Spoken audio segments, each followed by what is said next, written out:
My name is Sienna Rivera. I am 28 years old. We gave the $30,000 to your brother for his new car.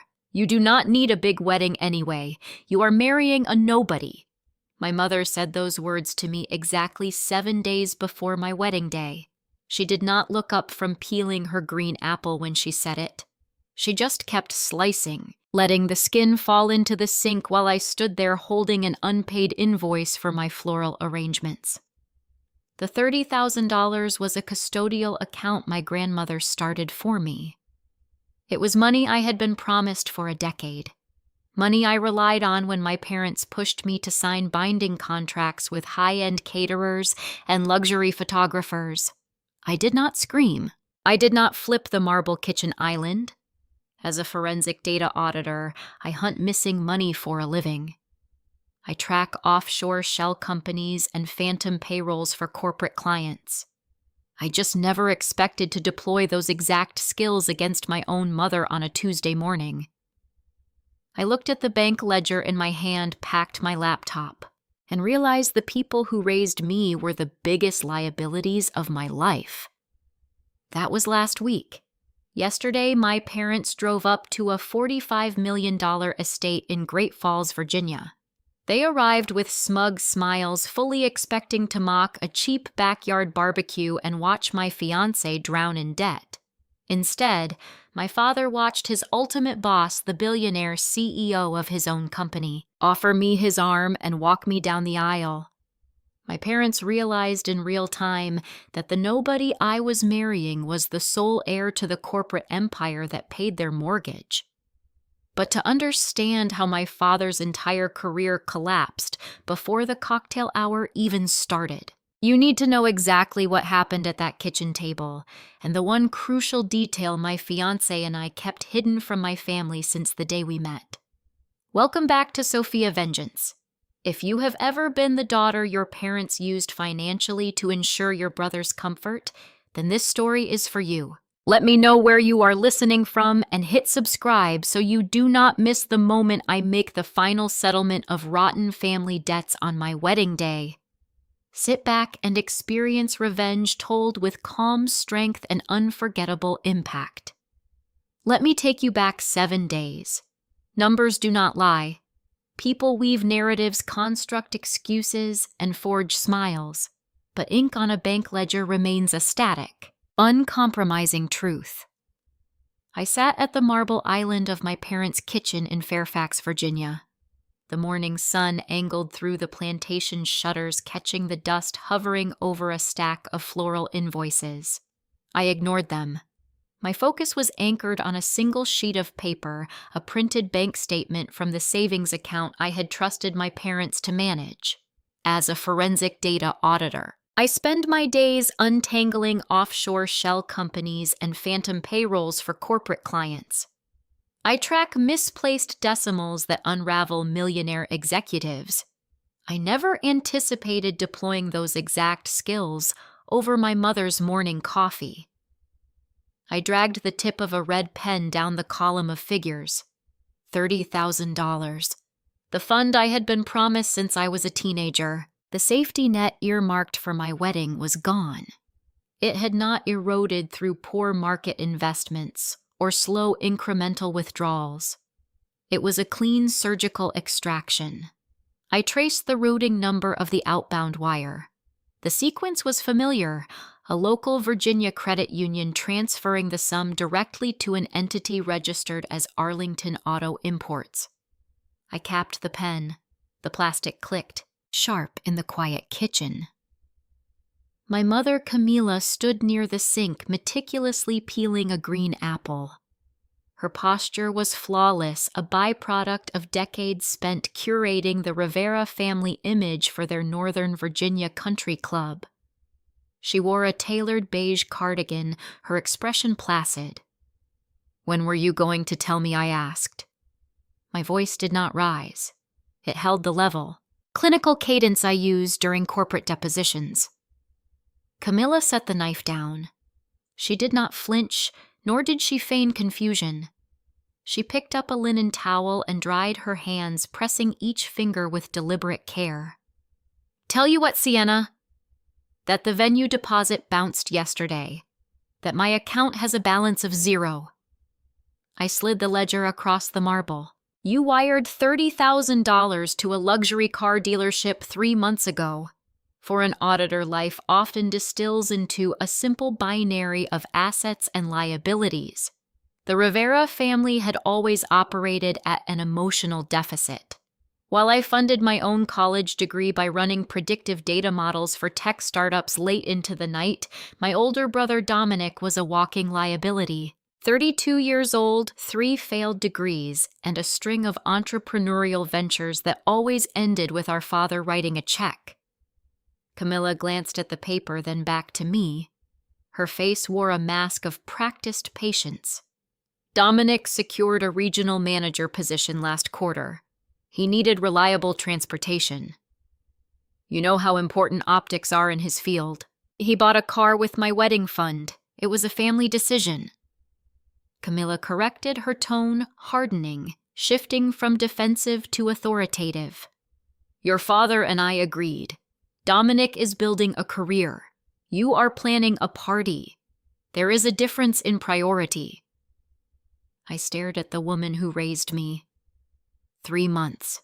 For 90 days, Camilla and my father, Victor, had smiled through cake tastings and dress fittings.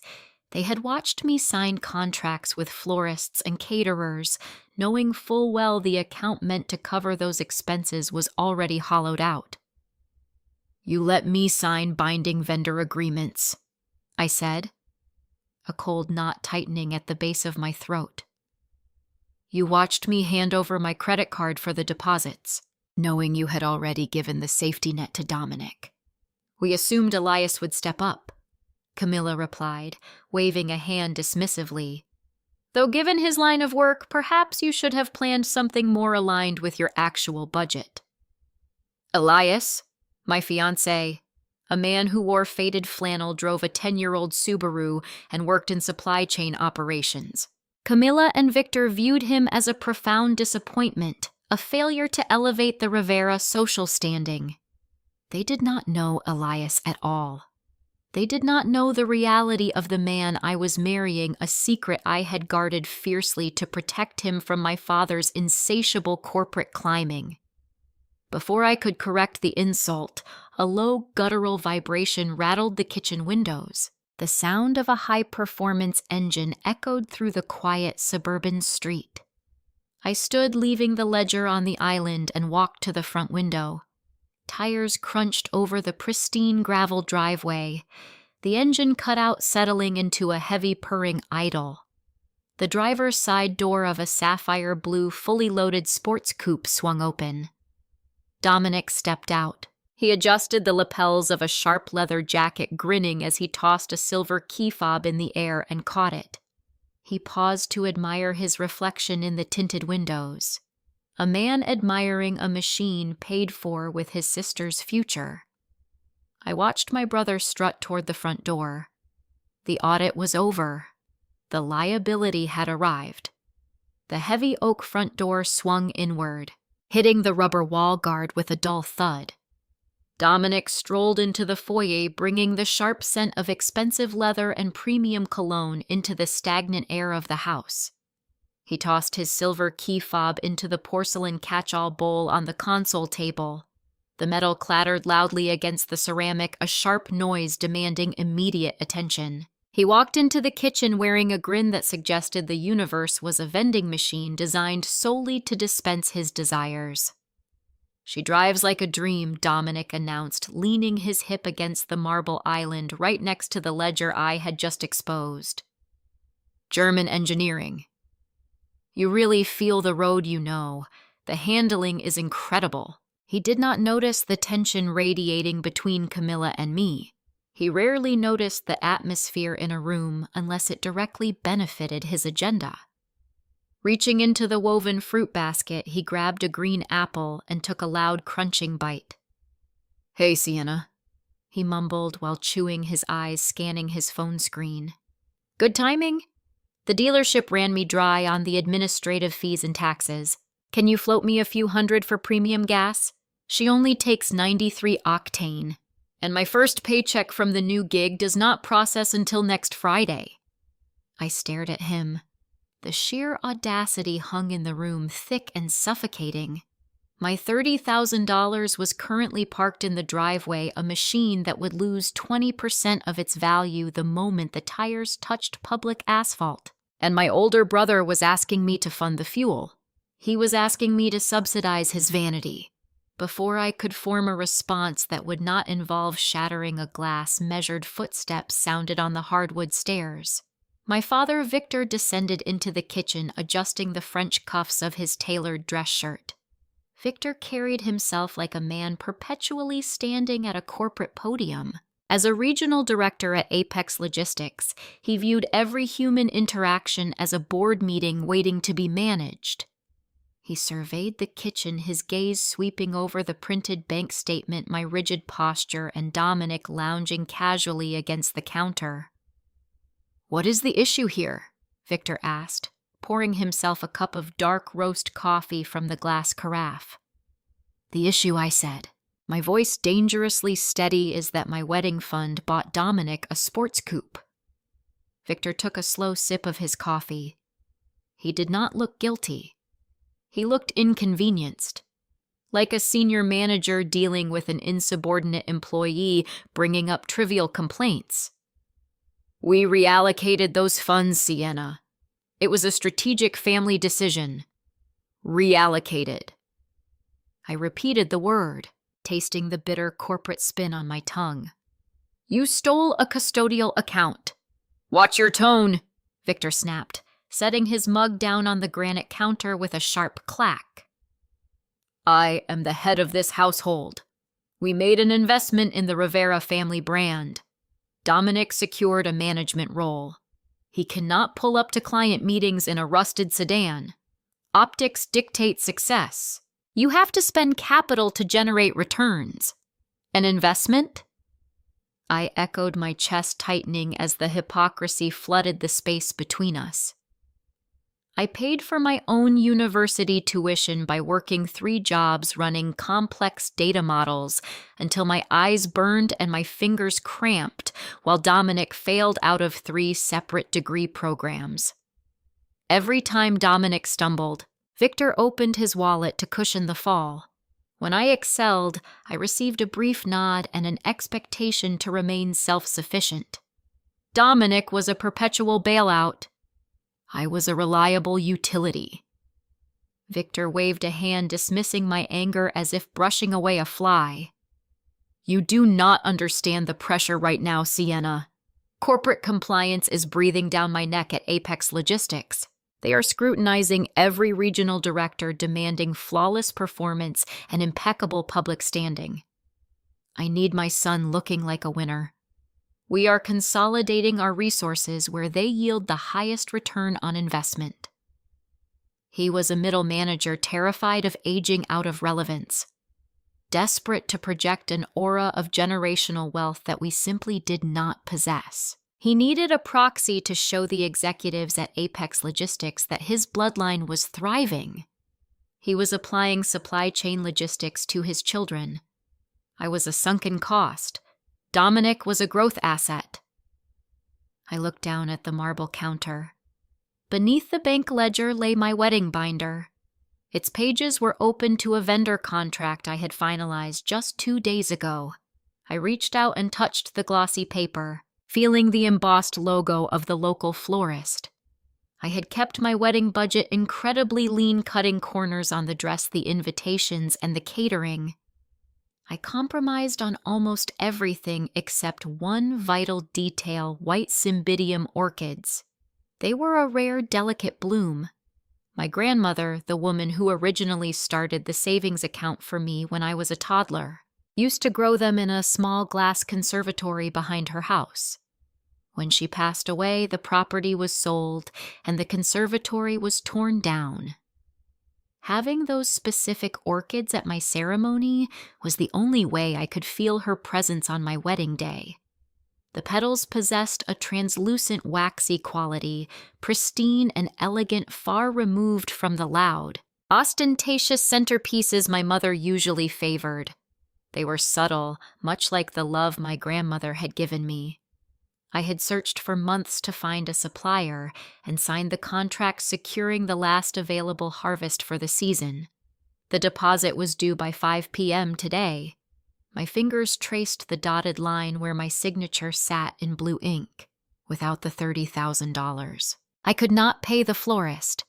I could not pay the venue. I could not pay the caterer. The orchids were gone. The entire day was gone. A lump formed in my throat, hard and jagged. I fought it, swallowing dry air, refusing to give them the satisfaction of seeing my tears fall. I was an auditor. I dealt in facts. And the fact was, my parents had bankrupted my wedding to finance a status symbol for their golden child. I have to cancel everything, I whispered, the reality finally cracking my clinical detachment. The orchids, the venue, the band. I have to call these small business owners and tell them I cannot honor my contracts because my own parents drained my account behind my back.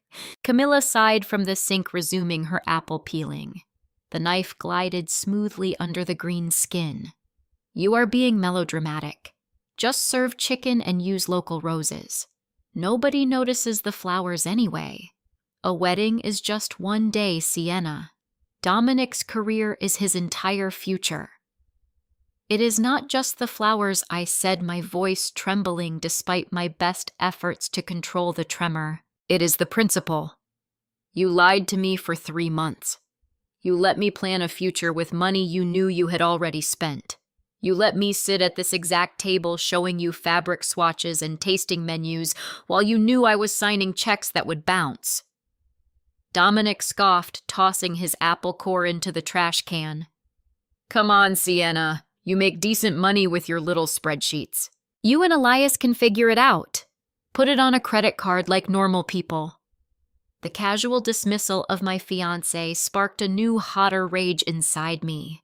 Elias was a man who drove a 10-year-old car by choice, who wore faded flannel shirts, and who worked long hours in supply chain operations.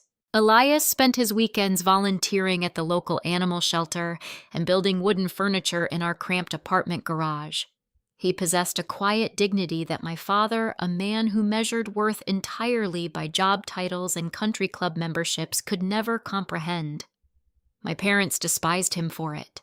They equated his humility with failure, entirely missing the profound strength of his character. Victor leaned against the counter, crossing his arms over his chest.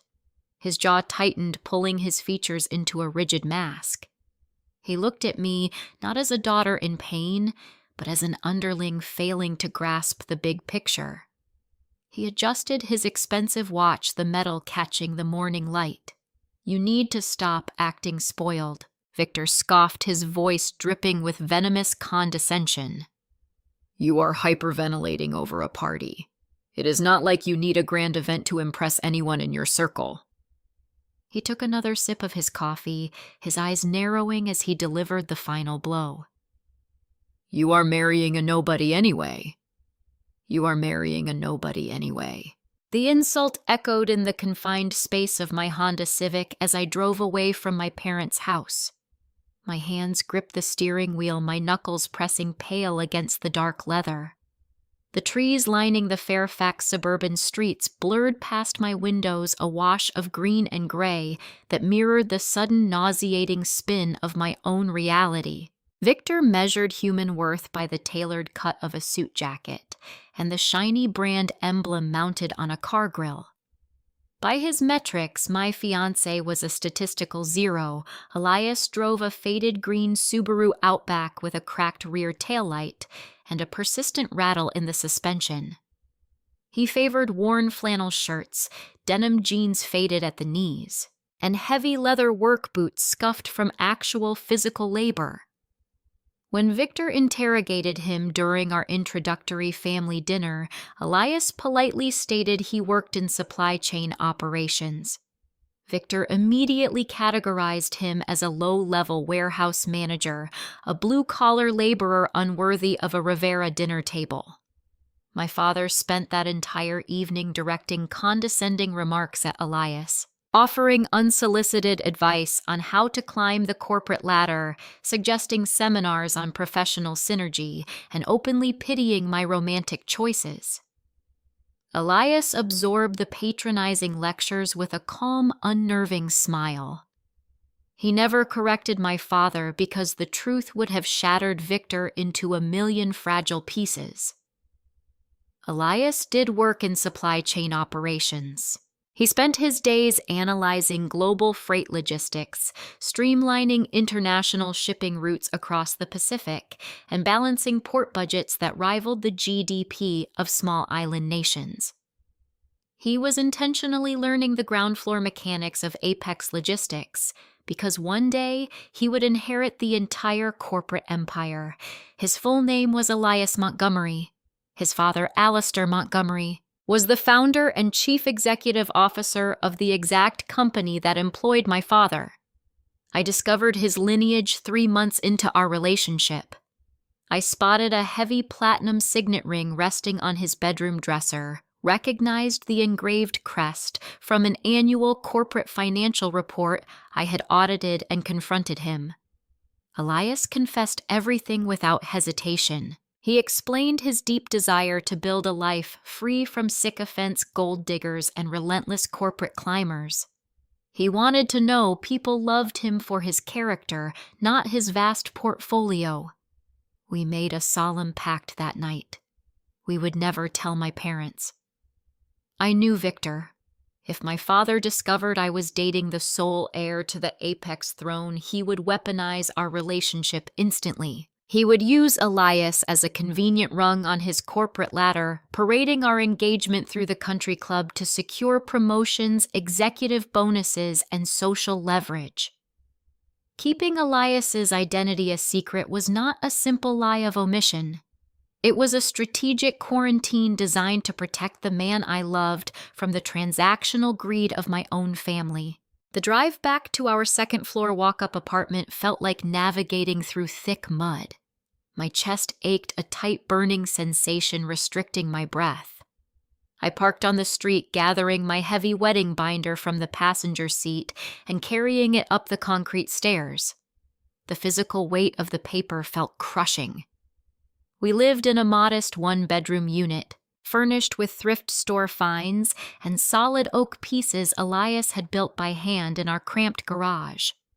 It lacked the opulent marble countertops and vaulted ceilings of my parents' estate, but it contained something my childhood home never possessed: peace. I unlocked the front door.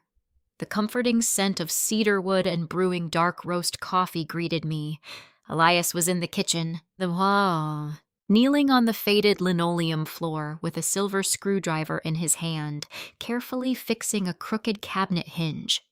He operated with quiet precision, tightening the screws, testing the tension, ensuring the wood held firm.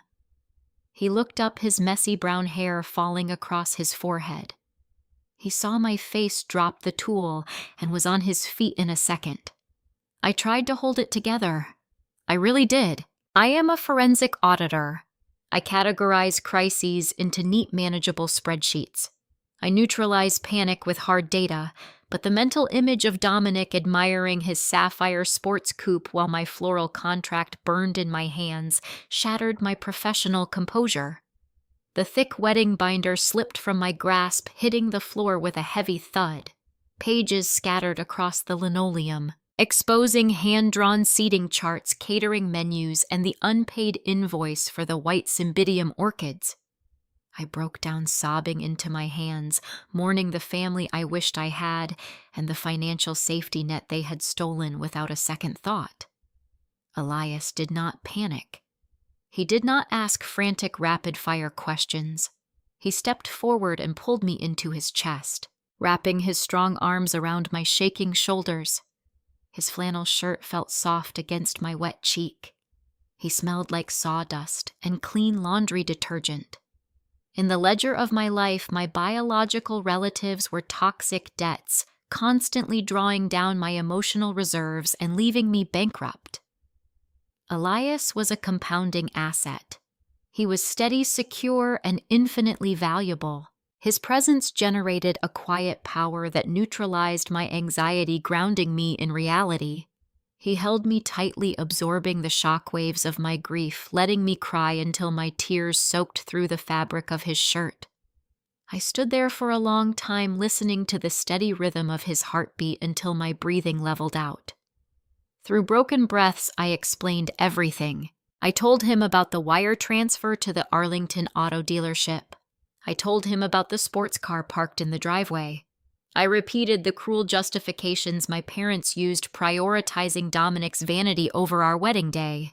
I explained the grim realization that we had to cancel the florist, the venue, the caterer. I told him we had to go to the courthouse because I refused to beg my parents for a single dime. Elias listened intently, his jaw tightening just a fraction. He did not yell. He did not curse my father. He reached up, his calloused thumbs gently wiping the damp tears from my cheeks. He looked at me with those steady, unshakable eyes, projecting a deep, unwavering certainty. "Let them keep the money, Sienna," he said, his voice a low, calming rumble that vibrated against my chest. "We do not need it." I thought he meant we would accept defeat. I thought he was agreeing to the courthouse ceremony, surrendering our carefully planned day to my family's greed. I bent down, reaching for my phone that had fallen next to the scattered binder pages, preparing to draft cancellation emails to our vendors. Elias placed his hand over mine, stopping my fingers before they could tap the screen. He pulled me up, kissed my forehead, turned, and stepped into the narrow hallway. He pulled his own cell phone from his pocket. I watched his broad shoulders shift as he held the device to his ear. I heard the faint rhythmic beeping of a dialed number. "Dad," Elias whispered, his tone shifting from a gentle partner to a commanding executive demanding immediate action. "Victor Rivera just stole Sienna's money. We need to move the wedding." 5 days before the ceremony, my phone buzzed on the kitchen counter, breaking the morning silence. The caller ID flashed Victor Rivera. For 2 days following the confrontation in their kitchen, my parents had maintained absolute radio silence. No apologies, no explanations, just the profound, suffocating void they typically weaponized when they expected an opponent to surrender. I stared at the vibrating device, my heart drumming a rapid, anxious rhythm against my ribs. I had spent the past 48 hours canceling vendor meetings and frantically reorganizing our depleted budget, operating under the assumption the wedding was functionally ruined. I picked up the phone. I did not greet him. I just pressed the speaker icon and waited. Sienna Victor began, his voice bypassing any familial warmth and launching straight into a practiced, authoritative cadence. He sounded like he was opening a quarterly performance review at Apex Logistics. "I've been analyzing the situation. Your mother and I agree that canceling the event entirely is an overreaction." An overreaction? The audacity of the phrase momentarily stunned me. He had drained a $30,000 custodial account to purchase a luxury vehicle for his favorite son, and my resulting financial collapse was categorized as an overreaction. "You left me with zero capital to honor binding contracts," I replied, keeping my tone flat, refusing to give him the emotional reaction he craved. "The florist required a final deposit yesterday. The venue is demanding their remaining balance by tomorrow." "I cannot print money, Victor." "Listen closely," he interrupted, a sharp, impatient edge creeping into his voice. "I am prepared to authorize a short-term loan, $10,000. That should be sufficient to cover the immediate deposits and secure a modest event space. You can scale back the catering and downgrade the floral arrangements. Nobody remembers the food anyway." I stood frozen, gripping the edge of the countertop. He was offering to loan me a fraction of my own stolen money to prevent total cancellation. Why the sudden generosity, I asked. my forensic auditor instinct screaming that every transaction carried a hidden cost. Victor cleared his throat, a subtle auditory tell he always exhibited right before pitching a self-serving agenda. We have a reputation to maintain in Fairfax. Your mother already mailed the invitations to our country club associates. Canceling now would signal financial instability, and I cannot afford that kind of negative optics circulating among my peers. However, the capital injection comes with a condition: the hidden cost materialized. I waited, holding my breath. There is a major restructuring happening at Apex Logistics next month.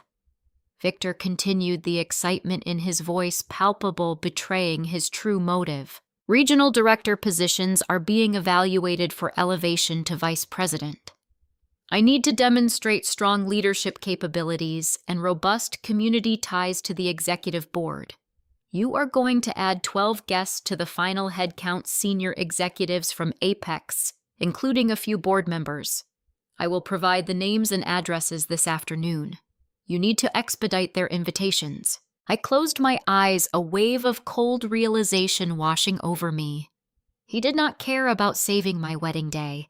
He cared about saving his image. He wanted to convert my ceremony into a high-stakes networking mixer. He intended to parade his daughter in front of his corporate superiors, utilizing my marriage as a prop to secure his own promotion. In his calculated ledger, I was not a bride. I was corporate collateral. Victor viewed relationships purely as leverage. He evaluated humans based on their utility, measuring their potential to elevate his status or increase his net worth. I was a tool he could deploy to impress the Apex Logistics vice presidents. He assumed my financial desperation would force me to accept his terms, binding me to his agenda. You want to use my wedding as a corporate networking event, I stated, laying the reality bare, stripping away his polished jargon. I am offering you a solution, Sienna, he shot back, his patience snapping. Do not be ungrateful. $10,000 is a generous lifeline. The executives will only stay for the cocktail hour and dinner. You just need to ensure the seating arrangements position them favorably, and perhaps have Elias prepare a short, respectful toast acknowledging their presence. It is a minor concession for securing your venue. The mention of Elias ignited a fierce, protective fire in my chest. Victor wanted Elias, the man he constantly belittled as a nobody, to publicly grovel and pay homage to mid-level executives who were in reality Elias's future subordinates. The supreme delicious irony of the demand was entirely lost on Victor. My father was trying to execute a hostile takeover of my wedding day. As an auditor, I dealt with fraudulent transactions and coercive financial tactics daily. I knew exactly how to block them. The offer is rejected, I said, my voice steady, projecting absolute, unyielding certainty. Excuse me, Victor snapped clearly, shocked that his carefully constructed negotiation tactic was failing. I will not accept a loan consisting of my own stolen funds. I continued, enunciating every word with sharp precision. I will not host your executives. I will not convert my ceremony into a promotional vehicle for your career at Apex Logistics. I am not an asset you can leverage, Victor. You cannot buy my compliance. There was a heavy, pregnant silence on the line. I could hear his ragged breathing, the sound of a man whose authority was being directly, explicitly challenged. In the Rivera household, compliance was mandatory. Dissent was punished. You are making a catastrophic mistake, Sienna, Victor hissed, his voice dropping into a low, menacing register. If you refuse to cooperate, you are entirely on your own. Do not expect me to fix this mess. Do not expect any further financial support from me or your mother. I never expected support, I replied, my tone icy. I expected honesty. You failed on both counts. Fine. Victor yelled, his composure completely shattering, exposing the petty, vindictive tyrant beneath the corporate suit. If you want to play hardball, consider the consequences. If I am not allowed to invite my guests, I will not be attending. I will not walk you down the aisle. You can walk yourself down, assuming you can even afford an aisle to walk on." He slammed the phone down. The sharp click echoed in the quiet kitchen, followed by the dial tone. I lowered the device, setting it carefully beside the sink.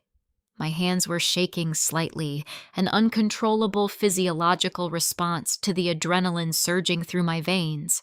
He had pulled the ultimate emotional trigger, weaponizing his presence, assuming the threat of a missing father would break my resolve. He thought the public humiliation of walking alone would force my surrender.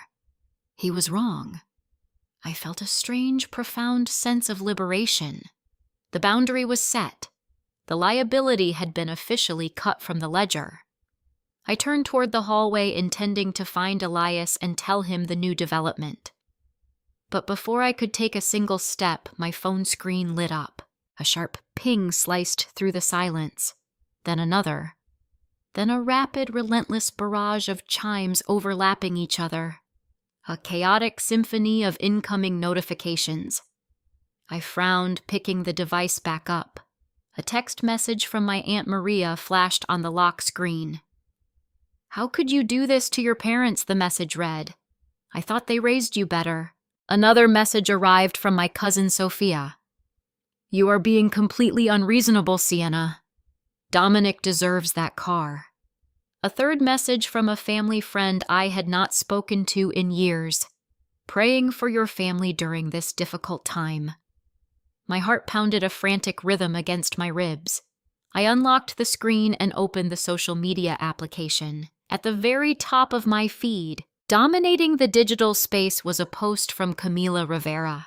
She had taken the war public. My eyes scanned the digital text glowing on my phone screen. Camila Rivera had crafted a digital masterpiece of maternal martyrdom. She restricted her social media posts to a curated audience of extended family and our local community, ensuring the narrative remained within a tightly controlled echo chamber. The post spanned 3 lengthy paragraphs, accompanied by a carefully selected photograph of my parents looking distressed yet resilient during a recent country club gala. In her fabricated narrative, Camilla claimed I was demanding they drain their modest retirement accounts to finance a lavish, out-of-touch wedding ceremony. She spun a fictitious tale where my brother Dominic was the actual victim. According to her post, Dominic had been forced to shoulder his own financial burdens to purchase a reliable vehicle for his new job simply because my exorbitant bridal demands had tapped the family dry. She ended the public statement by requesting prayers for my supposed lack of perspective and gratitude, cementing her role as the long-suffering mother dealing with an unhinged bridezilla. The sheer volume of incoming text messages transformed my device into a vibrating hostile entity in my palm. The notifications stacked up on the glass screen, creating a cascading waterfall of misplaced righteous indignation from people who rarely bothered to call me on my birthday. My Aunt Maria sent a lengthy paragraph expressing her deep disappointment, suggesting I needed psychological counseling to deal with my greed. My cousin Sophia sent a rapid succession of short messages calling me a selfish brat and defending Dominic as the true pride of the Rivera bloodline. Family friends I had not spoken to in years chimed in, offering unsolicited advice on humility and respecting one's elders. The coordinated assault felt suffocating, a claustrophobic wave of group conflict designed to force my submission through public shaming. I stared at the glowing screen, my pulse drumming a heavy rhythm in my ears. I felt a familiar creeping sensation of injustice, a feeling that had haunted my childhood. The scent of gasoline and freshly cut grass suddenly invaded my memory, pulling me backward through time.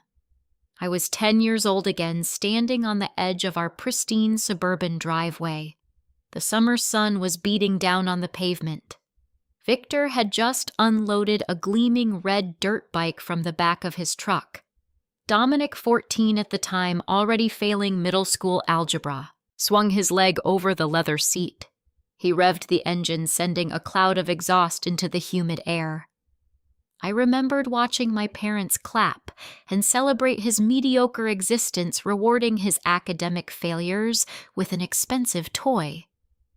Later that same afternoon, I sat on my bedroom floor holding a cheap plastic piggy bank. I smashed it against the corner of my wooden desk. The plastic cracked, spilling copper pennies and silver dimes onto the carpet. I sat there for an hour, sorting the coins, stacking them in small, precise towers so I could afford to buy my own spiral notebooks and number 2 pencils for the upcoming school year. The financial hierarchy of the Rivera household had been established long ago. Dominic received vehicles. I financed my own basic necessities. The memory grounded me. The heat left my cheeks, replaced by a cold, crystalline focus. This digital smear campaign was not a new development. It was the predictable escalation of a decades-old pattern. They expected me to react emotionally. They wanted me to type a frantic defensive reply in the comment section, which they would invariably use as further proof of my supposed instability. Engaging would only validate their delusion and give them the chaotic response they craved. I set my jaw and carried my phone to the small desk in the corner of my living room. Elias was standing nearby, watching me with quiet concern. He brought me a glass of water, placing it gently on the desk. He did not ask what was happening. He simply stood behind my chair, resting a warm, heavy hand on my shoulder, anchoring me to the present moment. My forensic training engaged, taking over my motor functions with soothing predictability. I did not argue. I audited. I opened my laptop and created a secure encrypted folder on my cloud drive. I labeled it with today's date. I took high-resolution screenshots of Camilla's social media post, ensuring the timestamp and the restricted audience icons were clearly visible in the frame. I captured every single vindictive comment from my relatives, saving them as individual files. I archived the vicious text messages from Aunt Maria and Cousin Sophia, preserving the digital trail of their harassment. Next, I pulled the digital bank statements from the custodial account. I highlighted the $30,000 transfer to the Arlington auto dealership, saving the document as a primary exhibit. I compiled the dealership receipt I had previously photographed in my parents' kitchen, cross-referencing the dates to establish a clear timeline of the theft. I was not building a defense to present to the court of public opinion. I was constructing a prosecution file, gathering irrefutable data that no amount of country club gossip could dismantle. The rhythmic clicking of my keyboard filled the quiet apartment. Each keystroke felt like placing a brick in a fortress wall. I backed the files up to an external hard drive and uploaded a duplicate set to a secondary secure server. The claustrophobia of the smear campaign faded, replaced by the deep, quiet satisfaction of securing undeniable proof. My family believed they were destroying my reputation, entirely unaware that they were merely providing me with documented evidence of their own malicious intent. Elias squeezed my shoulder, his thumb rubbing small circles into the fabric of my shirt. "You have everything you need," he murmured, his voice a low, steady rumble that cut through the lingering tension. I nodded, closing the laptop screen. I had the bank transfers. I had the timeline. I had the written proof of their defamation. The ledger was fully documented. I took a slow sip of the water Elias had brought me, letting the cool liquid soothe my dry throat. We had survived the initial shock, and the plan to redirect the wedding logistics with the help of his father was already in motion. We just needed to endure the remaining 5 days. The silence of our living room was suddenly shattered. My phone, resting face up on the desk, began to vibrate violently against the wood surface. The caller ID displayed the name, Elena, my best friend and maid of honor. I picked up the device, assuming she had seen the social media chaos and was calling to offer her support. I swiped the screen to answer, bringing the phone to my ear. Before I could even offer a greeting, her voice burst through the speaker. She was not offering comfort. She was not talking about the digital warfare. Elena sounded breathless, her words tumbling over each other in a frantic, uncharacteristic panic. Sienna. Elena gasped, the fear in her tone, causing my heart to skip a beat. Your mother did not just post on the internet. She just called the caterer and canceled your contract. The word caterer hung in the air, severing the last thread of my composure. Elena kept talking, her voice a frantic buzz of logistics and apologies, but the sound faded into white noise. I lowered the phone, my fingers slack, and let the device slip onto the desk. Cancellations are a standard part of event planning. Vendors double book shipments, get delayed, menus change. But this was not a logistical error. This was an assassination. Camilla had deliberately contacted the executive chef of a highly sought-after culinary group, impersonated me, and terminated the contract 5 days before the event. She knew that securing a replacement on such short notice was statistically impossible. She was ensuring that even if I somehow managed to scrape together a venue, I would have nothing to serve my guests. My own mother was actively dismantling my wedding day piece by piece out of spite. The reality of the sabotage crashed over me, a physical weight that forced me to my knees. I sank onto the faded rug in the center of our living room. Around me, the physical evidence of our planned future lay scattered hand-lettered seating charts, color-coded spreadsheets detailing the timeline mock-ups of the floral arrangements that were now impossible to pay for. I pulled my knees to my chest, wrapping my arms tight around my shins. The cold, analytical armor I had relied on to survive the Rivera household finally fractured. I was an auditor. I evaluated risks, measured deficits, and isolated liabilities, but numbers cannot protect you from the profound, hollow grief of parental abandonment. I began to weep, a deep, ragged sobbing that tore from my throat. I was not crying over the lost orchids or the canceled hors d'oeuvres. I was mourning the phantom parents I had spent 28 years trying to please. I realized with devastating clarity that I had never been a daughter to them. I was a prop. I was a baseline measurement they used to highlight Dominic's supposed potential. When I won academic awards, Victor downplayed them to avoid bruising Dominic's fragile ego. When I secured a prestigious job at a top accounting firm, Camila complained about my demanding hours. Instead of celebrating my success, I had spent my entire life trying to balance an emotional ledger that was rigged from the start. Through the blurred vision of my tears, I saw Elias move. He did not hover. He did not pace. He lowered his tall frame onto the rug, crossing his legs and sitting directly across from me amid the scattered seating charts. He did not offer empty platitudes. He did not tell me everything happens for a reason or that things would magically work out. Elias understood that toxic positivity was just another form of dismissal. He reached out his large, calloused hands enveloping mine. "Sienna, look at me," he said, his voice a low, steady anchor in the storm of my panic. I lifted my head, my breath hitching, tears hot on my cheeks. "They are broken." "Sienna," Elias said, his gaze locked onto mine, unwavering and fierce. "Your parents are fundamentally broken people. They operate on greed and vanity. What they did to you, the theft, the smear campaign, the sabotage, it is a reflection of their profound moral bankruptcy. It is not a reflection of your worth." I shook my head, the self-doubt creeping in like a dark tide. "But why?" I choked out the question, tasting like ash. "Why do they hate me so much? Why is it so easy for them to just throw me away?" Maybe Victor is right. Maybe I am just a difficult, ungrateful burden.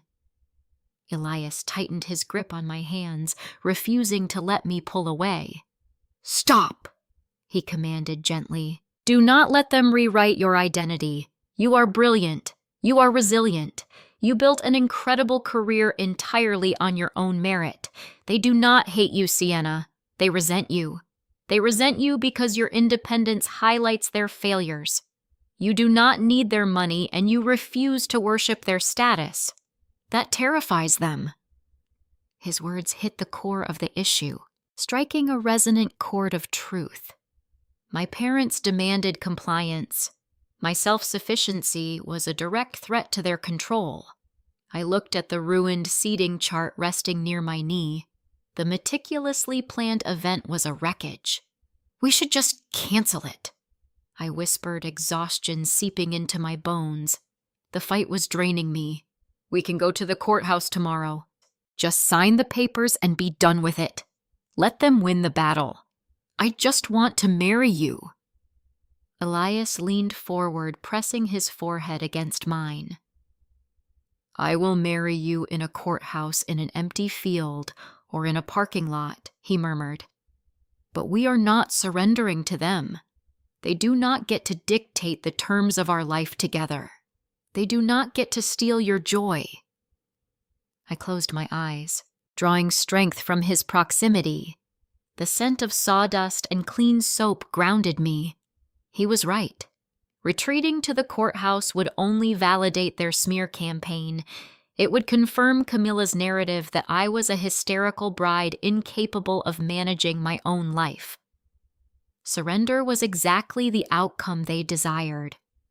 As the ragged edge of my panic began to smooth out, a low, powerful sound reverberated from the street below. Our apartment building sat on a quiet residential block, a street primarily populated by compact sedans and practical hatchbacks. The sound currently echoing off the brick facades was not practical. It was the deep, resonant purr of a massive, finely tuned engine. I wiped my eyes with the back of my hand, sniffing quietly. Elias stood up, his tall frame blocking the afternoon light. He walked to the window, pulling the sheer curtain aside to look down at the street. The tension in his shoulders shifted. He did not look surprised. He looked resolute. I pushed myself up from the floor, my legs stiff, and joined him at the window. Parked directly in front of our modest apartment building was a sleek midnight black town car. It was an extended wheelbase model, the kind of vehicle equipped with privacy glass and bullet-resistant panels. It looked entirely out of place in our neighborhood, an apex predator resting in a suburban driveway. The driver, a man wearing a crisp dark suit and an earpiece, stepped out of the front seat. He moved with military precision, walking to the rear passenger side and opening the heavy door. A tall, impeccably dressed man emerged from the back of the vehicle. He wore a bespoke charcoal suit that commanded authority from 50 feet away. His silver hair was neatly trimmed and his posture was perfectly straight. He exuded an aura of immense quiet power. He did not look around the neighborhood with disdain. He evaluated the surroundings with sharp, calculating efficiency. I felt my heart skip a beat. I had seen that man's face in corporate portfolios and international business magazines. I had audited subsidiary companies directly linked to his holding corporation. Alistair Montgomery, the founder and chief executive officer of Apex Logistics. Elias let the curtain fall back into place, plunging the room into soft shadows. He turned to me, his expression calm, but holding a current of electric anticipation. "My dad is here." A firm rhythmic knock resonated through our apartment. Elias did not hesitate. He walked to the front door, turning the deadbolt with a sharp click. The heavy wooden door swung inward, revealing the man who had just emerged from the midnight black town car. Alistair Montgomery stepped over the threshold. He brought the crisp scent of autumn air and expensive tailored wool into our narrow entryway. As the founder and chief executive officer of Apex Logistics, he commanded a global workforce and managed billions in international freight assets. He was the apex predator of the corporate ecosystem my father so desperately worshipped. Yet standing in our cramped living room, Alistair did not project intimidation. He projected an expansive, unyielding calm. He removed his charcoal overcoat, draping it neatly over the back of a thrifted armchair. His sharp gray eyes swept the room, taking in the faded rug, the handmade oak furniture Elias had crafted, and the tragic debris of my scattered seating charts. A lesser man, a man infected with Victor Rivera's fragile vanity, might have wrinkled his nose at the modest surroundings. Alistair did the opposite. He looked at the sturdy oak coffee table, nodded slightly in appreciation of his son's craftsmanship, and then turned his full attention to me. Sienna Alistair said, his voice a rich, deep baritone that filled the small space. It carried the natural authority of a man accustomed to commanding boardrooms, yet it was laced with a profound paternal warmth I had never experienced. He crossed the room and extended his hand. I took it, feeling the firm, grounded pressure of his grip. He did not offer a pitying gaze. He looked at me with deep, unwavering respect. "I am so sorry for the intrusion," I managed to say, my voice raspy from crying. I hastily wiped a stray tear from my cheek, suddenly hyper-aware of my swollen eyes and the chaotic mess of the apartment. "There is no intrusion," Alistair replied smoothly, releasing my hand. Elias called and I came. "That is what family does." The word family hung in the air, a stark contrast to the betrayal I had endured all morning. He gestured toward the small kitchen area where the drip coffee maker sat on the laminate counter. "Would you mind brewing a pot?" he asked gently. "I have a feeling we are going to need the caffeine, and I hear you make an excellent dark roast." It was a brilliant, subtle maneuver. By asking for a simple cup of coffee, Alistair grounded the interaction, dismantling any lingering corporate intimidation and shifting the dynamic from a billionaire CEO visiting a cramped apartment to a prospective father-in-law sitting down at the kitchen table. I moved to the counter, finding comfort in the routine task of grinding beans and filling the water reservoir. Elias and Alistair took a seat at the small dining table. I poured the dark liquid into 3 mismatched ceramic mugs, setting one down in front of the CEO of Apex Logistics. He did not hesitate. He picked up the chipped mug, took a long sip of the cheap grocery store blend, and exhaled a satisfied breath. Elias did not waste time on pleasantries. He laid out the tactical situation with the precision of a military briefing. He detailed the $30,000 wire transfer to the Arlington auto dealership, exposing Victor and Camilla's theft. He explained the twisted justification they used, prioritizing Dominic's vanity over our wedding contracts. He described the emotional blackmail Victor attempted, trying to weaponize the ceremony into a corporate networking event.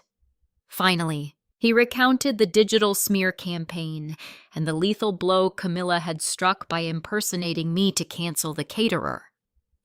Alistair listened in absolute silence. His expression did not change, but the temperature in the room seemed to drop by 10 degrees. The warm, paternal energy receded, replaced by the cold, calculating intellect that had built an international shipping empire. "May I see the data?" Alistair asked, turning his sharp gaze toward me. I nodded, sliding my laptop across the table. I opened the encrypted folder I had compiled earlier. I walked him through the exhibits.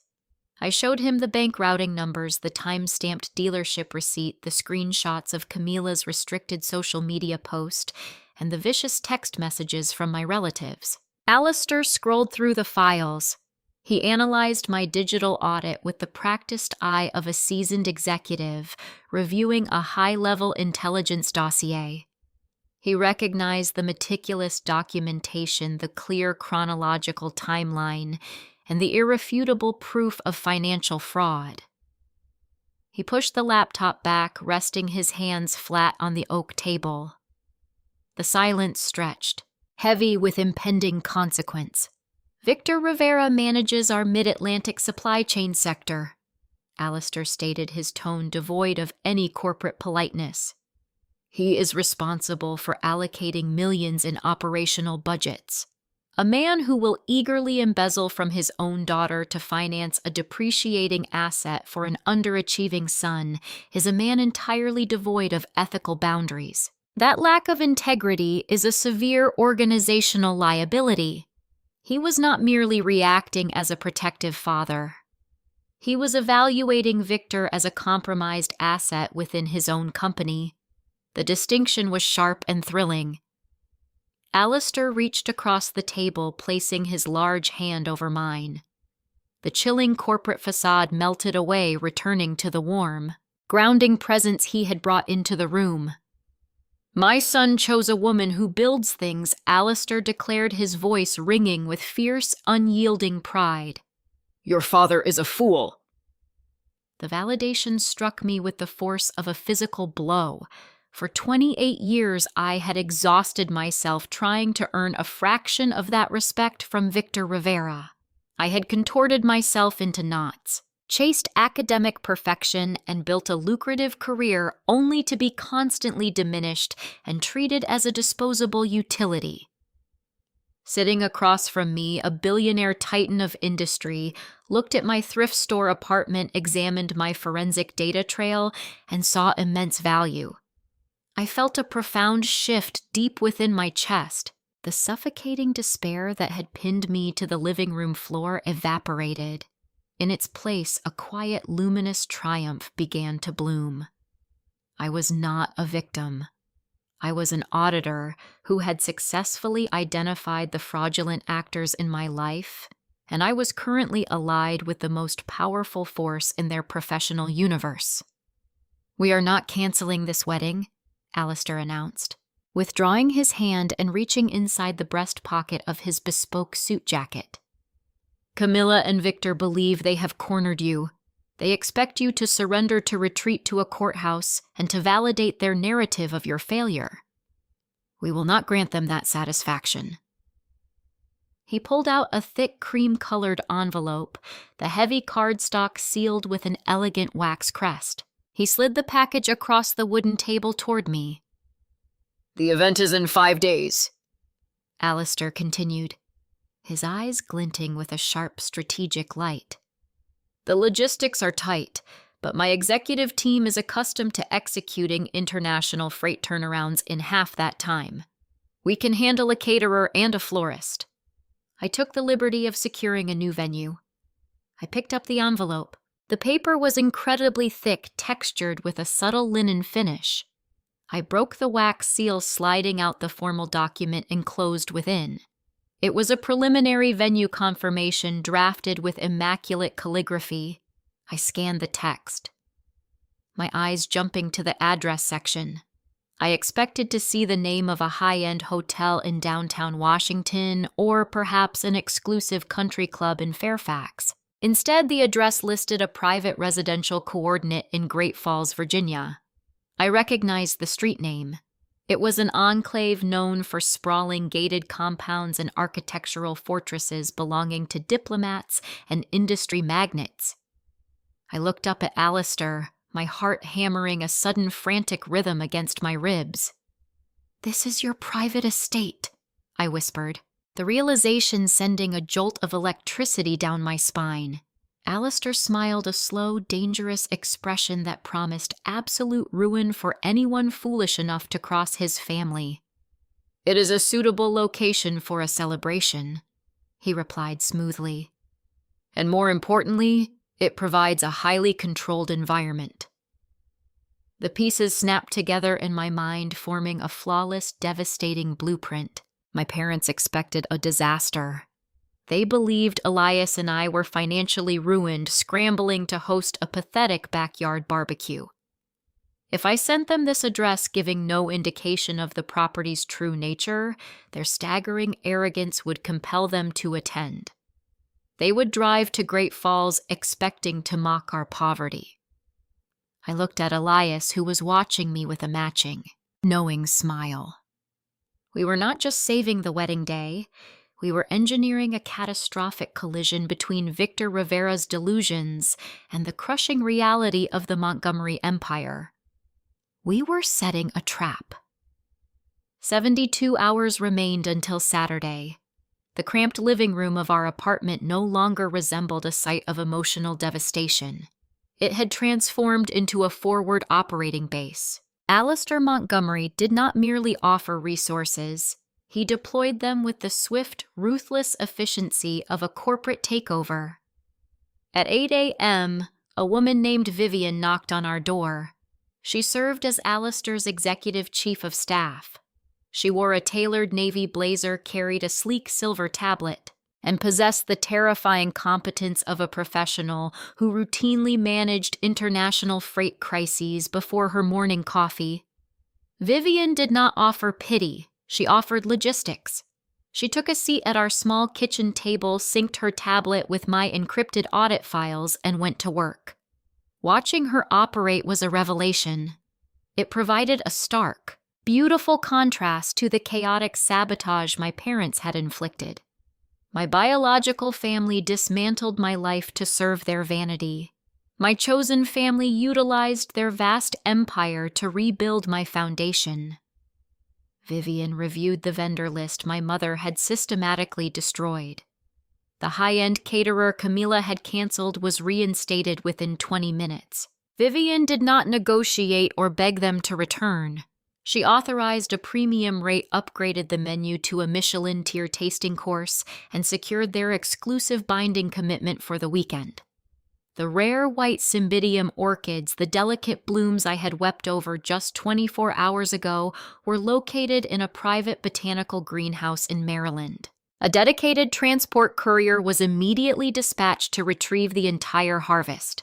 Every problem I had deemed insurmountable was neutralized through calm, strategic execution. The wedding was no longer a frantic salvage mission. It was a meticulously calculated sting operation. Now came the psychological warfare. I sat at my small desk, staring at a blank text message addressed to the Rivera family group chat. I needed Victor, Camila, and Dominic to attend the ceremony. Without their physical presence, the orchestration lacked a target. The ledger could not be balanced if the debtors did not show up to face the final accounting. I needed them to walk into the Montgomery estate blind, stripped of their fabricated power, and armed only with their staggering arrogance. If I simply pasted the address of the Great Falls estate into the text thread, Victor would inevitably search the property records. His corporate paranoia would compel him to verify the location. He would instantly discover the sprawling acreage, the private security details, and the billionaire ownership. The element of surprise would evaporate. I had to blindfold his ego. I needed a diversionary tactic.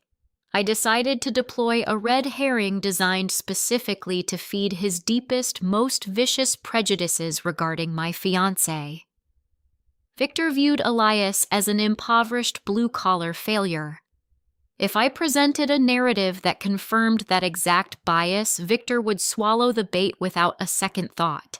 People rarely question information that validates their own superiority complex. I hovered my fingers over the keyboard, calculating every syllable to project the perfect illusion of defeat. I wrote that Elias and I were proceeding with the ceremony despite the severe financial setbacks. I explained that to cover the sudden vendor cancellations and the total loss of my savings account, Elias had secured a crippling, predatory personal loan with exorbitant interest rates. I described our replacement venue as a cheap, undeveloped plot of dirt bordering a public park entrance in the Great Falls area. I provided a set of GPS coordinates that led directly to the wrought iron service gates of the Montgomery property rather than a searchable street address. Finally, I informed them they were welcome to attend as standard guests, clarifying there would be no reserved seating, no special privileges, and 0 executive invitations for his colleagues at Apex Logistics. I read the message twice.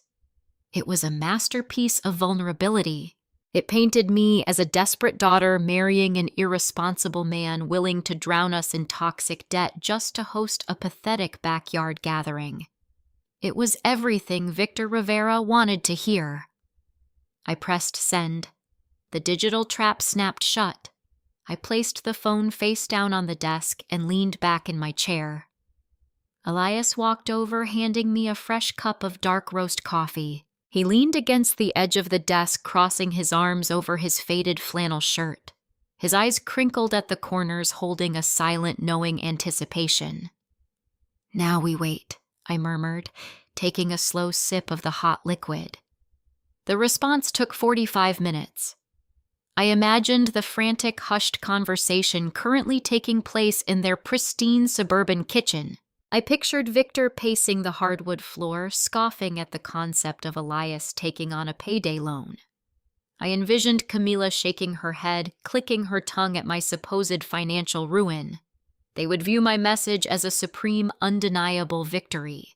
They had forced me into a corner, and they believed I was bleeding out financially just to salvage my pride.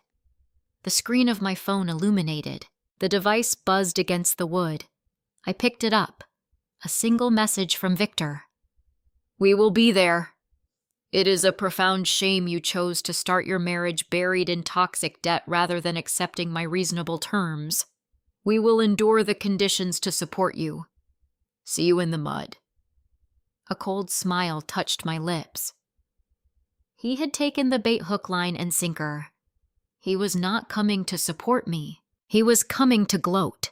He wanted to stand in a muddy field, look down at Elise, and feel the intoxicating rush of his own manufactured supremacy. He wanted to witness my failure firsthand so he could use it as a cautionary tale at his next country club dinner. "They are coming," I told Elias, turning the screen so he could read the condescending reply. Elias chuckled a low, rich sound that filled the room.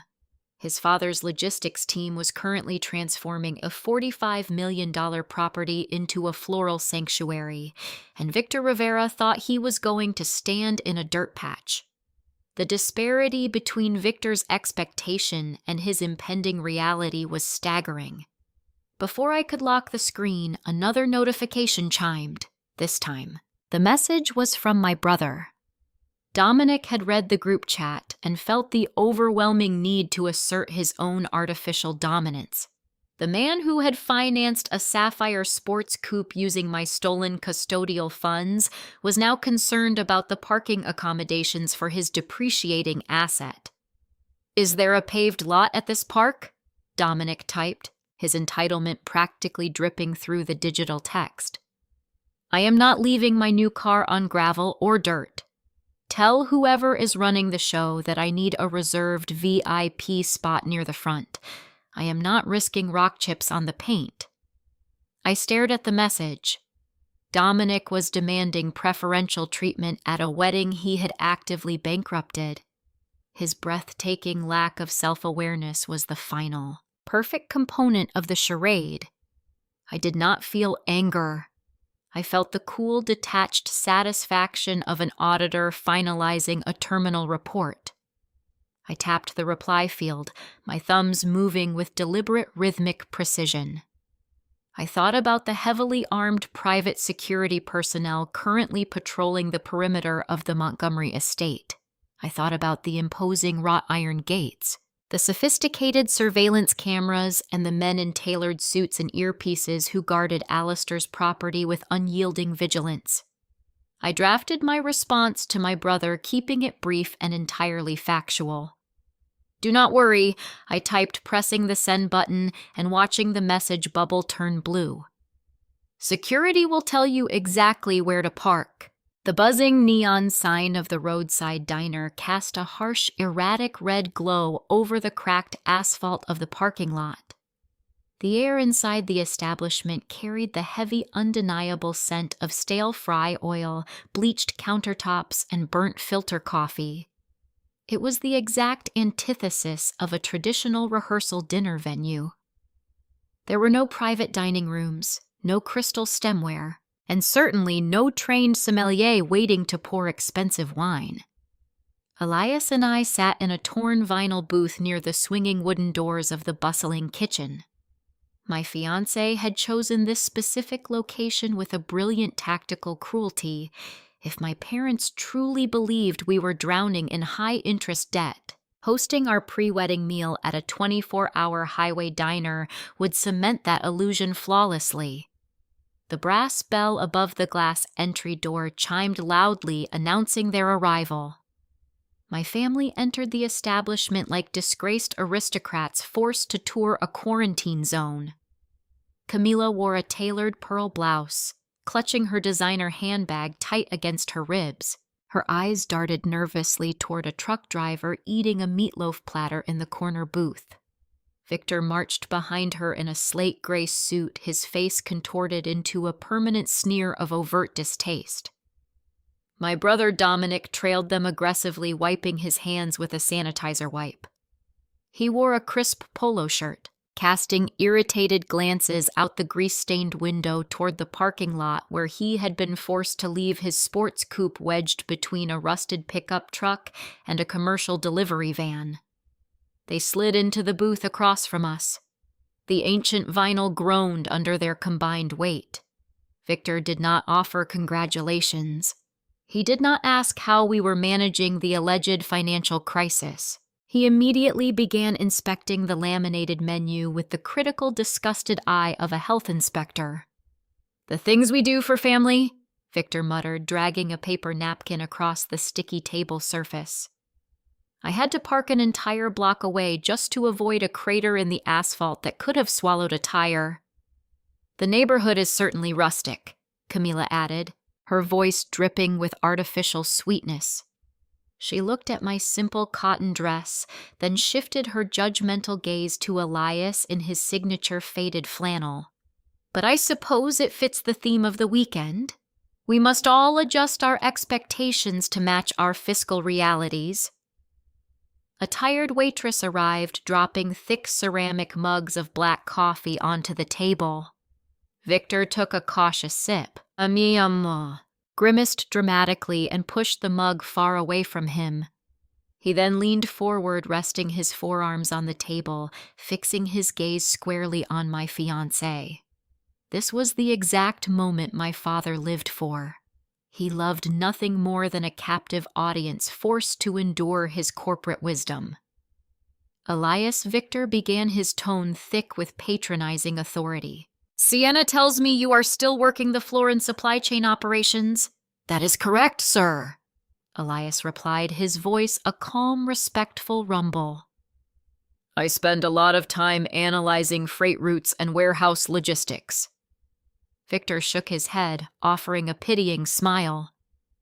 "It is honest work, but if you are ever going to provide my daughter with a life beyond roadside diners and predatory loans, you need to elevate your mindset. You cannot stay in the trenches forever. You need to understand how the corporate ecosystem functions. Supply chain is a dead end if you do not network. You are just moving boxes on a spreadsheet." I took a slow bite of my cherry pie, hiding my profound amusement behind the silver fork. The man lecturing Elias was a mid-level regional director. The man absorbing the lecture owned the building Victor worked in. The dramatic irony felt like a physical weight in the booth, heavy and intoxicating. I watched my family dig their own social graves, feeling completely detached from their inevitable ruin. "Take my company, for example." Victor continued gesturing with his hands to emphasize his vast authority. "We do not promote manual laborers into executive suites. We look for synergy. We look for men who understand leverage. I increased throughput in my region by 2% last quarter because I implemented a top-down restructuring. You need a sponsor, Elias. Someone in the upper echelon who can pull you out of the warehouse and put you in a clean shirt." "A sponsor?" Elias repeated, his eyes wide, playing the role of the eager, uneducated subordinate with flawless precision. "That makes sense. The top-down restructuring sounds very impressive. Have you found a sponsor at your job?" "Victor, Victor puffed his chest out, adjusting his silk tie. I am currently positioning myself for a vice presidency. I have spent years cultivating relationships with the senior board. It requires a level of political nuance that, frankly, most blue-collar workers simply cannot grasp. The chief executive officer, Alistair Montgomery, he values visionaries. He values men like me who protect the bottom line. I reached for my water glass to conceal my growing grin. Victor was sitting across from Alistair Montgomery's only son, bragging about a relationship he did not possess, trying to impress the heir to the throne by claiming he protected the bottom line. What Victor did not know was that his top-down restructuring had actually caused a warehouse strike that cost the company millions in delayed freight.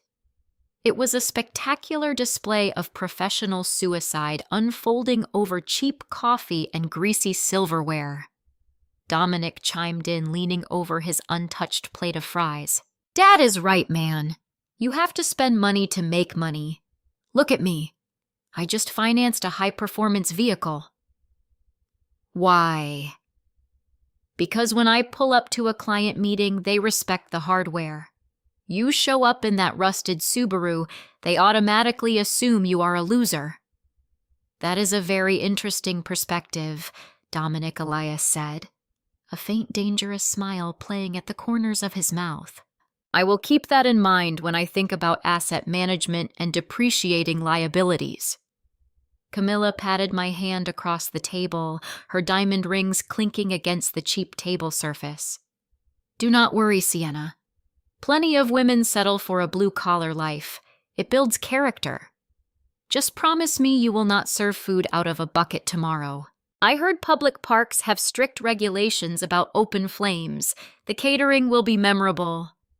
"Camilla," I promised, my voice smooth and clinical. I felt no anger. I was watching a study of human vanity. I was observing predators confidently marching toward a trap they had constructed themselves. As an auditor, there is nothing more satisfying than watching a fraudster hand you their own incriminating ledger. The agonizing dinner finally concluded. Victor insisted on paying the bill, making a grand theatrical show of peeling a $50 bill from his leather money clip. He told the waitress to keep the change, acting as if he were bestowing a life-altering fortune upon her.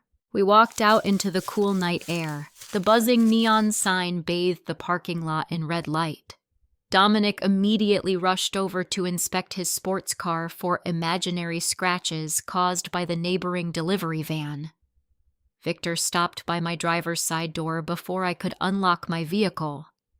He reached into the inner pocket of his slate gray suit jacket and pulled out a folded piece of paper. He handed it to me with a smile that communicated unearned victory. "I looked up the venue address you texted us," Victor said, his voice loud enough for Elias to hear over the distant highway traffic. I printed out the satellite view. "It is a public park bordering a nature reserve in Great Falls. There are not even paved walkways, just dirt trails and a communal picnic shelter." He tapped the paper resting in my palm, his eyes gleaming with malicious satisfaction. "Try not to ruin your dress in the mud tomorrow, Sienna. We will see you at the campground." I looked down at the printed map. He had circled a patch of public woods sitting directly adjacent to the sprawling hidden acreage of the Montgomery private estate. He was so blinded by his own superiority that he never bothered to zoom in on the gated compound hiding right behind the tree line. I looked up, meeting my father's arrogant gaze. A slow, genuine smile spread across my face. "Just follow the coordinates, Dad." Saturday morning arrived with a stillness that felt almost sacred. The sunlight filtering through the floor-to-ceiling windows of the bridal suite was soft, painting the expansive room in hues of pale gold and cream. The air smelled of fresh lavender and expensive espresso, a stark contrast to the burnt coffee and grease from the diner the night before. I stood in the center of the plush suite, looking out over the sprawling green acreage of the Montgomery estate. A gentle breeze stirred the surface of the private lake in the distance. For the first time in 28 years, I was not anticipating a crisis. I was not bracing for my mother's frantic micromanaging anxiety. I was not preparing to absorb the collateral damage of my brother's latest mistake or navigating my father's fragile ego. The emotional ledger was entirely balanced. The liabilities were sequestered on a highway following a set of GPS coordinates toward their inevitable ruin. I was surrounded solely by assets. Elena, my maid of honor, stood behind me, carefully fastening the delicate row of silk buttons running down the back of my gown. She hummed a quiet, cheerful tune completely unbothered. She knew the entire blueprint. She had helped me orchestrate the digital trap and coordinate the vendor logistics with Vivian. "You look incredible, Sienna," Elena murmured, stepping back to admire her work. The dress fell perfectly, a sleek architectural silhouette of heavy ivory crepe that suited a woman who builds things rather than a woman who performs. A soft knock interrupted the serene quiet of the suite. The heavy oak door swung open, and Evelyn Montgomery stepped inside. Elias's mother possessed the same commanding presence as her husband, but her authority was wrapped in a profound, effortless elegance. She wore a tailored sapphire gown that moved like liquid, her silver hair swept into a sophisticated knot. She carried a small velvet box in her hands. Evelyn had built a philanthropic empire alongside Alistair's corporate one. She evaluated people based on their integrity, not their lineage. When Elias first brought me to meet her, I braced for the icy reception typical of billionaire matriarchs. Instead, Evelyn poured me a glass of wine, asked me detailed questions about my forensic auditing techniques, and treated me as an intellectual equal. She recognized the strength required to survive a family like the Riveras. "You are a vision," Sienna Evelyn said, crossing the room. Her smile was genuine, reaching her sharp, intelligent eyes. "The lighting in this suite does not do you justice." "Thank you, Evelyn," I replied, a warm rush of affection flooding my chest. I felt a slight tremor in my hands, not from anxiety, but from the overwhelming realization that I was safe. Evelyn stopped in front of me and opened the velvet box. Nestled against the dark silk lining was a breathtaking diamond tennis bracelet. The stones were flawlessly cut, catching the morning light and scattering rainbows across the walls. It was not a flashy, ostentatious piece designed to flaunt wealth. It was an antique, carrying the weight of history and careful preservation. "This belonged to Alistair's mother," Evelyn explained softly, lifting the delicate chain from the box.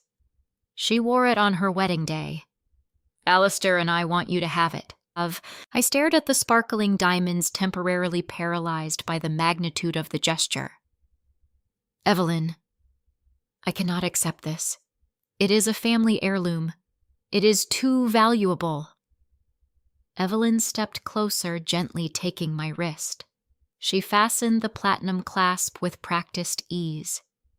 The cool metal rested against my skin, a physical manifestation of a promise. "You are not marrying into this family, Sienna," Evelyn said, her voice dropping to a fierce, emotional whisper.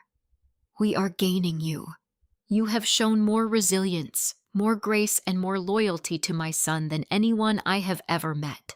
You are exactly the woman he needs to stand beside him. This bracelet belongs to you." Tears pricked the corners of my eyes, threatening to ruin Elena's meticulous makeup application. The contrast between the two sets of parents was staggering. My biological mother had canceled my caterer out of spite, weaponizing my wedding to inflict pain. My future mother-in-law was gifting me a priceless piece of family history, validating my worth with every word. I pulled Evelyn into a tight embrace, burying my face against her shoulder.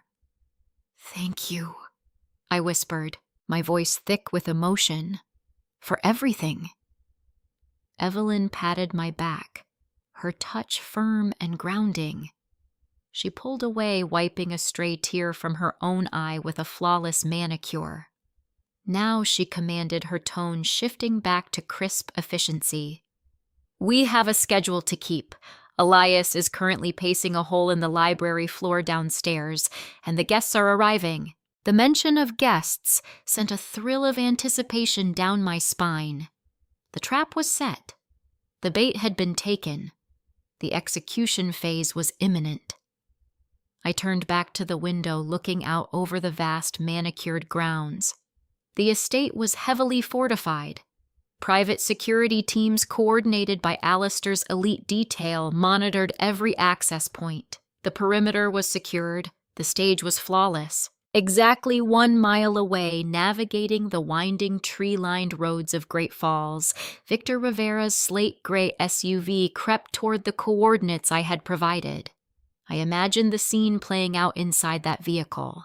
Victor would be gripping the leather steering wheel, his jaw clenched, likely complaining about the lack of cellular service and the deteriorating road conditions.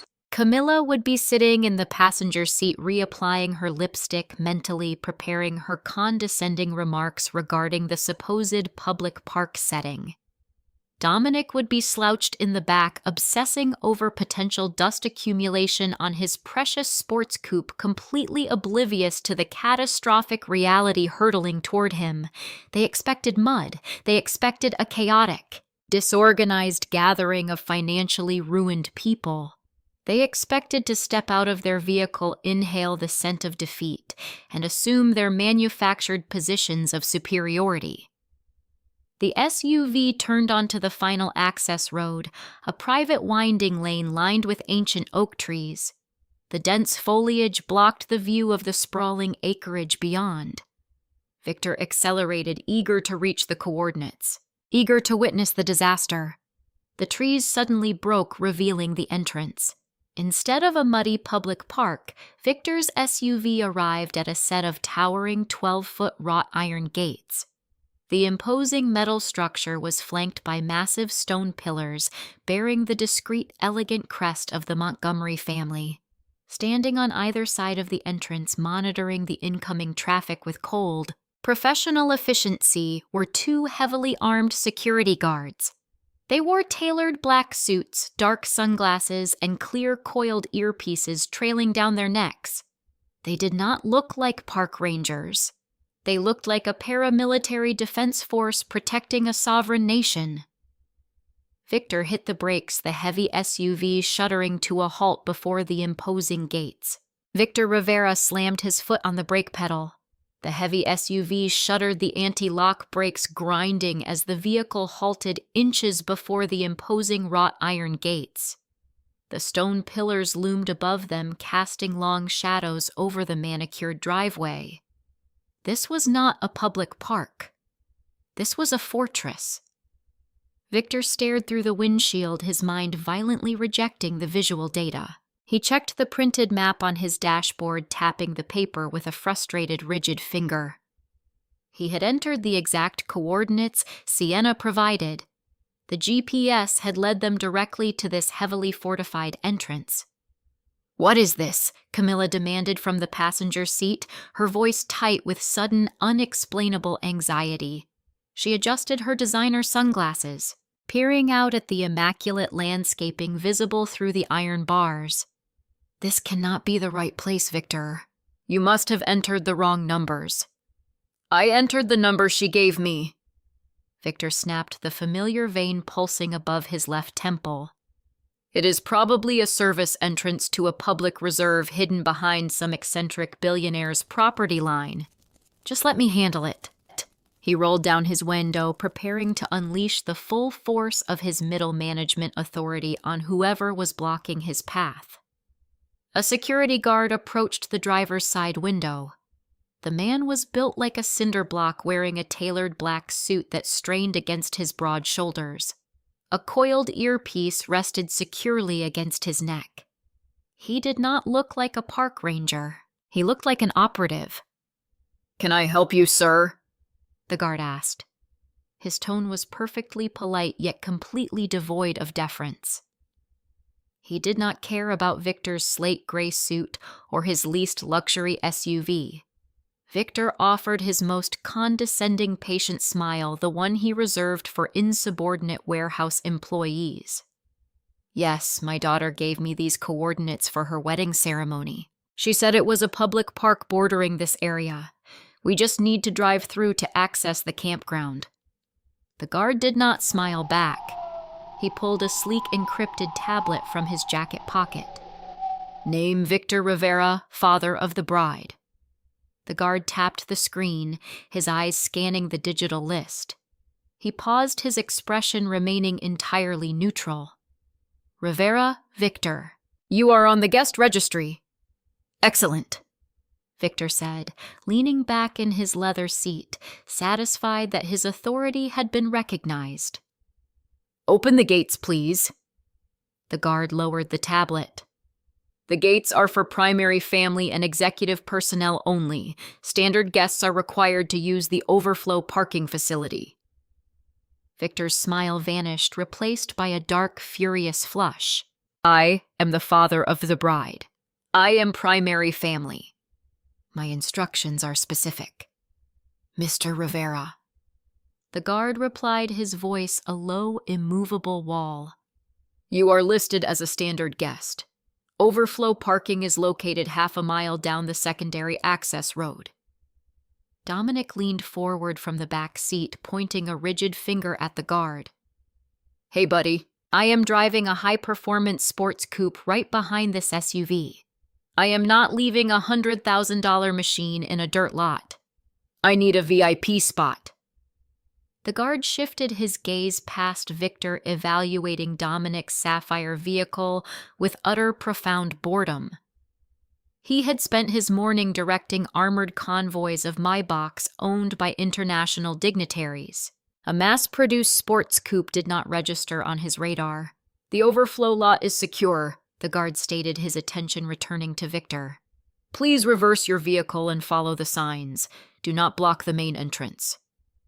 Victor opened his mouth to argue, prepared to threaten the man's employment, but a secondary guard stepped forward, resting a casual hand on his hip. Just inches from a concealed holster, the message was clear. Compliance was not a request. Victor swallowed his rage, shifting the SUV into reverse. The tires spun on the asphalt as he backed away, his face a mask of humiliated fury. Dominic followed closely behind his sports car, scraping slightly on the uneven pavement as they navigated toward the secondary access road. The overflow parking facility was exactly as Sienna had described the entire venue. It was a massive, unpaved dirt lot hidden behind a thick line of ancient oak trees. The ground was uneven, covered in loose gravel and dry dust. Victor parked the SUV, his hands gripping the steering wheel so tightly his knuckles turned white. Dominic parked his prized vehicle next to a rusted maintenance truck. He stepped out aggressively, brushing imaginary dust from the hood, muttering obscenities under his breath. Camilla emerged from the passenger side, her heels sinking immediately into the soft earth. She let out a sharp gasp of dismay, looking down at her expensive footwear. This is an outrage, Victor hissed, slamming his car door. She is humiliating us on purpose. This is her twisted idea of a joke. They began the half-mile trek up the winding dirt path, the midday sun beating down on their heavy clothing. Camilla complained with every step, her ankles wobbling on the uneven terrain. Victor marched ahead, fueled by a dark, escalating anger. He intended to find Sienna and publicly dress her down for this logistical nightmare. As they rounded the final bend in the dirt path, the trees cleared, revealing the main property. The breath left Victor's lungs. They were not standing on the edge of a public park. They had emerged onto the manicured grounds of a sprawling $45 million private estate. The main house was a masterpiece of stone architecture featuring towering columns, slate roofs, and expansive glass windows reflecting the afternoon light. A vast, pristine lake stretched out behind the property, bordered by weeping willows and meticulously curated botanical gardens. This is not a campground, Dominic whispered, his arrogant swagger evaporating completely. Camilla stopped walking, her eyes wide as she took in the sheer scale of the wealth surrounding them. She spotted a line of sleek black catering trucks parked near the service entrance of the main house. The vehicles bore a distinct, elegant logo. Victor Camilla gasped, grabbing his arm with a trembling hand. "Look at the trucks!" Victor followed her gaze. He recognized the emblem. It belonged to the exact Michelin star culinary group Camilla had maliciously canceled 5 days ago. "How is this possible?" Camilla breathed, the reality of the situation beginning to fracture her carefully constructed narrative. "I canceled their contract. They require a $50,000 minimum for private events. Sienna could never afford them. Not only had the caterer returned, but the operation had clearly been massively upgraded.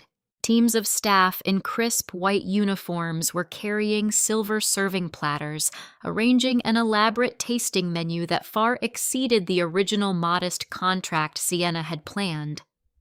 Alistair Montgomery had not merely replaced the canceled service. He had tripled the budget, paying a premium rate to secure the finest culinary experience available, effectively forcing Camilla to witness the spectacular failure of her own sabotage. Victor's mind raced, struggling to compute the impossible data. Sienna was a forensic auditor. Elias was a supply chain worker. They drove modest cars and lived in a cheap apartment. They were supposed to be drowning in predatory debt. They were supposed to be hosting a pathetic barbecue in the mud. Instead, they were throwing a multi-million-dollar gala on a private estate that rivaled a royal compound. The guests milling around the manicured lawns were not the eccentric low-income friends Victor had anticipated. He saw women wearing couture gowns and men in bespoke suits. He recognized the distinct aura of generational wealth, the kind of quiet, absolute power that did not require flashy sports cars or loud bragging to assert dominance. "We need to find Sienna," Victor muttered, his voice dropping into a frantic, uncertain register. "We need to figure out what is going on."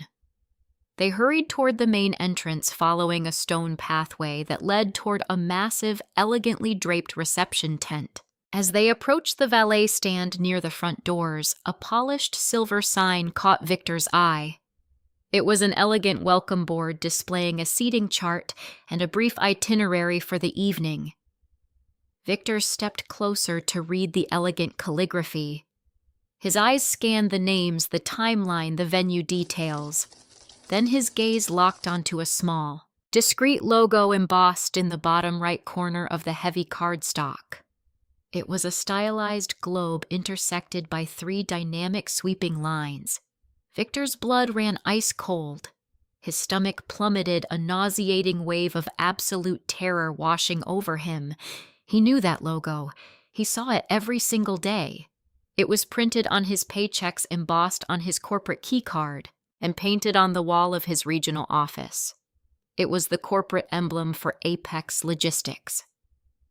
Victor stepped into the grand foyer of the Montgomery estate, his polished leather shoes clicking against the imported marble floor.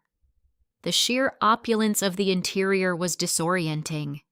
Crystal chandeliers cast a warm, fractured light over intricate mahogany paneling and sweeping dual staircases. Waitstaff in crisp uniforms moved seamlessly through the crowd, offering flutes of vintage champagne and delicate hors d'oeuvres. Victor's mind raced, struggling to reconcile the reality of this majestic setting with the narrative he had constructed. This was not a wedding. This was a summit. His eyes scanned the room, desperately seeking a familiar face, an anchor in the storm of his confusion. He found several. Standing near a towering floral arrangement of white cymbidium orchids were 3 men Victor recognized instantly. They were not friends or relatives. They were senior vice presidents from Apex Logistics. Men who operated in the rarefied air of the executive suite, men Victor had spent years trying to impress. A chilling thought took root in Victor's mind. He had miscalculated. He had stumbled into a high-level corporate retreat, an exclusive gathering of the apex elite, and he had brought his wife and his underachieving son uninvited and entirely out of place. The panic was immediate and visceral. If he was perceived as crashing a private executive function, his career would be over before Monday morning. Victor Camilla hissed, gripping his arm tightly. "What is going on here? Why are your bosses here? Keep your voice down!" Victor snapped, adjusting his tie with a trembling hand. "Just smile and act like we belong. I need to figure out who is hosting this event so I can apologize and retreat before we cause a scene." He moved through the crowd, his posture stiff, his smile plastered on like a mask. Dominic trailed behind them, unusually quiet, clearly intimidated by the sheer concentration of wealth and power occupying the room. Victor spotted a tall, distinguished figure standing near the entrance to the main dining hall. The man was speaking quietly to one of the vice presidents. Victor's heart skipped a beat. He recognized the silver hair, the bespoke suit, the commanding posture. It was Alistair Montgomery, the founder and chief executive officer of Apex Logistics. Victor's panic morphed into a desperate, groveling instinct. This was the man who controlled his professional destiny. He could not run. He had to engage, offer a flawless apology, and hope the CEO appreciated his directness. He approached the group, his palms sweating, his heart hammering against his ribs. Alistair turned as Victor neared, his sharp gray eyes locking onto the regional director. "Mr. Montgomery." Victor began, his voice slightly higher than usual, attempting to project confidence while radiating pure desperation. "I must apologize. There has been a terrible misunderstanding. I received a set of coordinates for a family event, and it appears the navigation system directed us to your private function by mistake. We will depart immediately. Please accept my sincere apologies for the intrusion." Alistair did not smile. He did not offer a polite dismissal. He simply looked at Victor, his expression unreadable, a masterclass in corporate stoicism. "There is no mistake," Victor Alistair said smoothly, his rich baritone cutting through the ambient chatter of the foyer. "You are exactly where you are supposed to be." Victor blinked, confusion muddying his thoughts. "Sir, I do not understand." "This is a private estate. I am looking for my daughter's wedding." "You have found it," Alistair replied, taking a slow sip from a crystal tumbler of sparkling water. "The wedding is taking place on the south lawn." The words hung in the air, disjointed and impossible. Victor stared at the billionaire CEO, his mind frantically trying to process the information. Sienna was marrying Elias. Elias was a supply chain worker. They lived in a cheap apartment. How could they possibly be hosting their ceremony at the private residence of the Apex Logistics founder, unless... The realization struck Victor with the force of a physical blow. The puzzle pieces violently snapped together, forming a picture so catastrophic it threatened to stop his heart. Alistair set his tumbler down on a silver tray held by a passing waiter. He turned his full attention to Victor. His demeanor remained perfectly polite, yet it carried the lethal precision of a surgeon holding a scalpel. "I believe you are acquainted with my son, Alistair," continued his voice, lowering to a conversational volume that only amplified its devastating impact. "Elias. He mentioned you had a very illuminating conversation at a diner last evening." Victor felt the blood drain from his face. The color vanished, leaving him a pale, sweating ghost in a slate-gray suit. Elias Montgomery. The supply chain worker, the nobody the man Victor had openly mocked, patronized, and lectured on corporate synergy. The man he had advised to find a sponsor to pull him out of the trenches. He had spent the entire rehearsal dinner insulting the sole heir to the corporate empire he served. Victor opened his mouth, but no sound emerged. His vocal cords were paralyzed by the sheer magnitude of his error. He tried to swallow, but his throat was bone dry. "He is a very dedicated young man," Alistair observed, adjusting his platinum cufflinks. He insisted on learning the company from the ground floor. He wanted to understand the operational logistics before assuming an executive role. He also wanted to ensure the people he brought into his life valued character over capital. A very wise strategy, do you not agree, Victor? It was an execution. Alistair was dissecting Victor's entire worldview without raising his voice or utilizing a single profanity.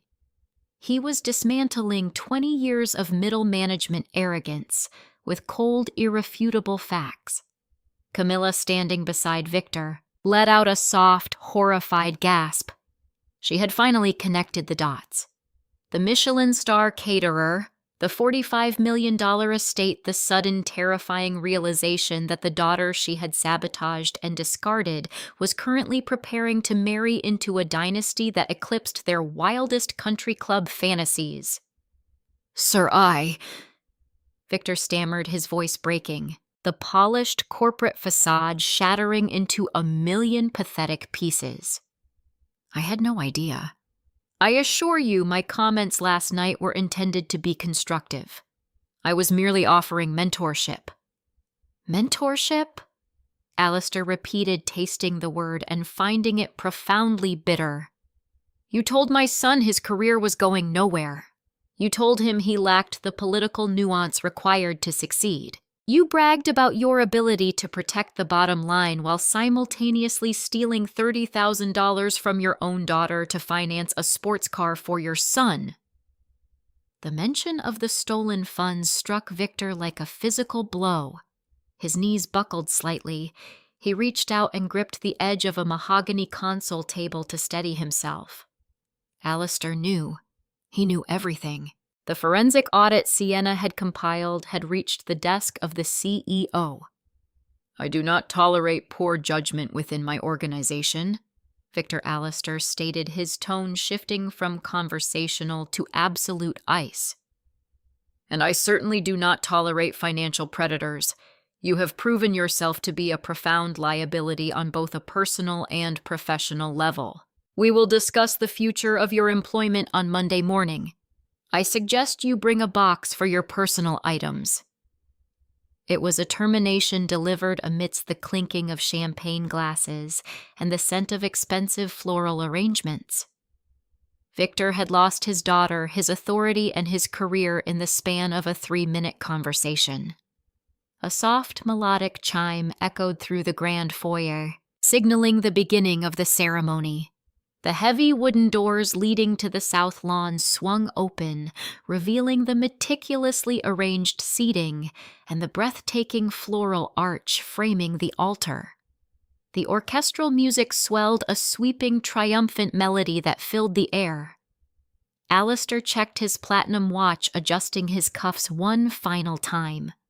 The cold, lethal corporate titan vanished, replaced by the warm, proud patriarch. "Excuse me," Victor Alistair said smoothly, stepping past the ruined, trembling man. "I have a daughter to walk down the aisle." An usher clad in a tailored charcoal uniform guided Victor, Camilla, and Dominic away from the central pathways. He directed them toward the very rear of the seating arrangement, placing them in the last row, effectively concealed behind a wide stone pillar draped in greenery. The placement was a masterclass in silent exile. Camilla clutched her quilted designer purse, her knuckles straining pale against the leather while her eyes darted nervously toward the prominent guests occupying the front rows. Dominic slumped into his folding wooden chair, crossing his arms tight against his chest, adopting the defensive posture of a scolded child. Victor sat rigidly, staring straight ahead. A bead of perspiration traced a slow path down his temple. He tugged at his silk collar, suddenly finding the fabric suffocating. He was a man accustomed to commanding the head table, navigating VYP sections, and basking in the center of attention. Now he was relegated to the shadows, a mere spectator at a triumph he had actively tried to destroy.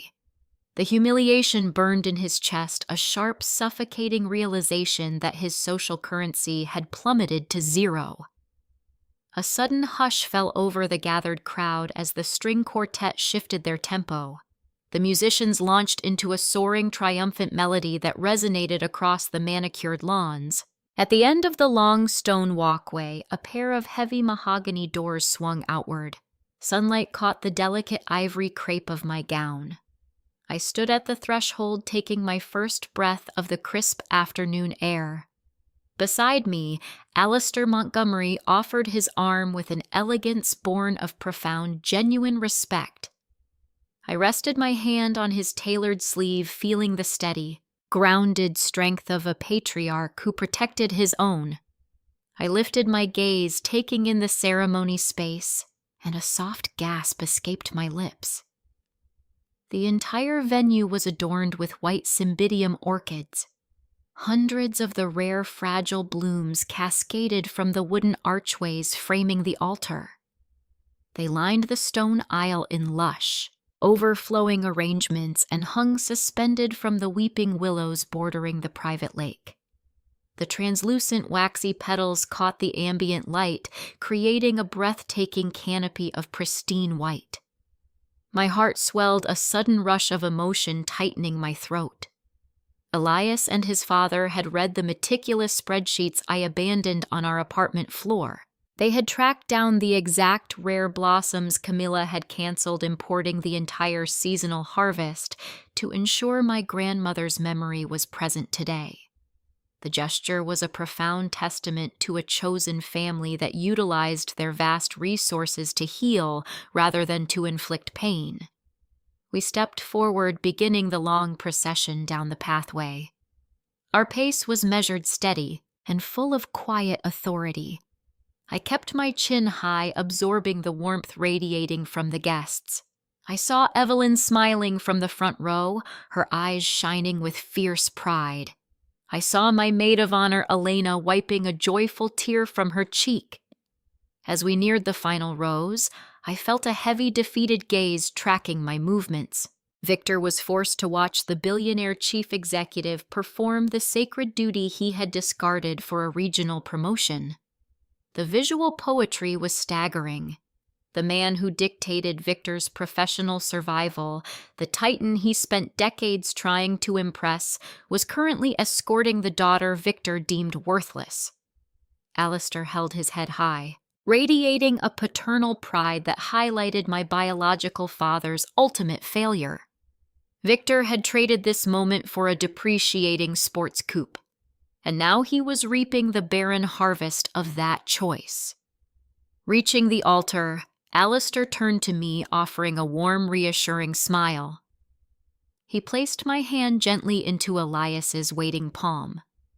The exchange was seamless, a transition from one secure foundation to another. Alistair stepped back, taking his seat in the front row next to Evelyn, leaving me standing before the man who anchored my soul. Elias looked at me, his eyes reflecting a deep, unwavering adoration.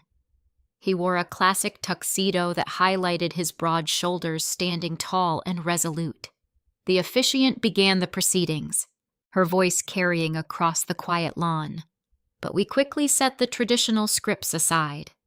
We spoke promises we had written ourselves, vows forged in the fires of recent betrayals and hardened by mutual trust. Elias vowed to be my steady foundation. He promised to be a partner who built upward, prioritizing character over circumstance and valuing my intellect above societal expectations. He pledged to shield our future from those who viewed love as a transactional debt. I promised to protect our chosen family. I spoke of maintaining a life where trust was freely given, never leveraged for control. I vowed to honor his humility, to stand beside him, whether we were in a cramped garage fixing cabinets or navigating the complexities of his corporate inheritance. As Elias slipped the cool gold band onto my finger, securing the vow, I allowed myself a brief fleeting glance toward the back of the seating arrangement.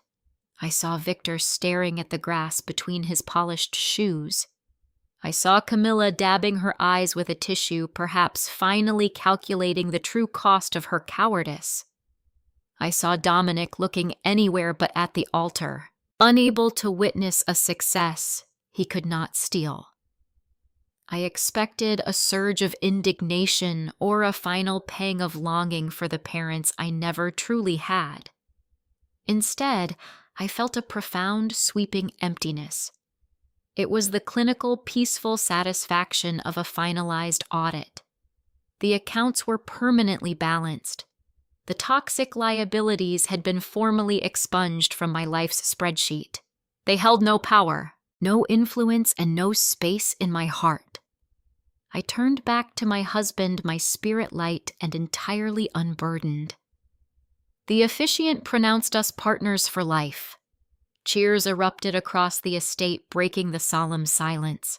The string quartet launched into an upbeat celebratory piece as Elias and I walked back down the aisle, showered in white orchid petals tossed by smiling guests. The transition from the formal ceremony to the lavish reception commenced seamlessly.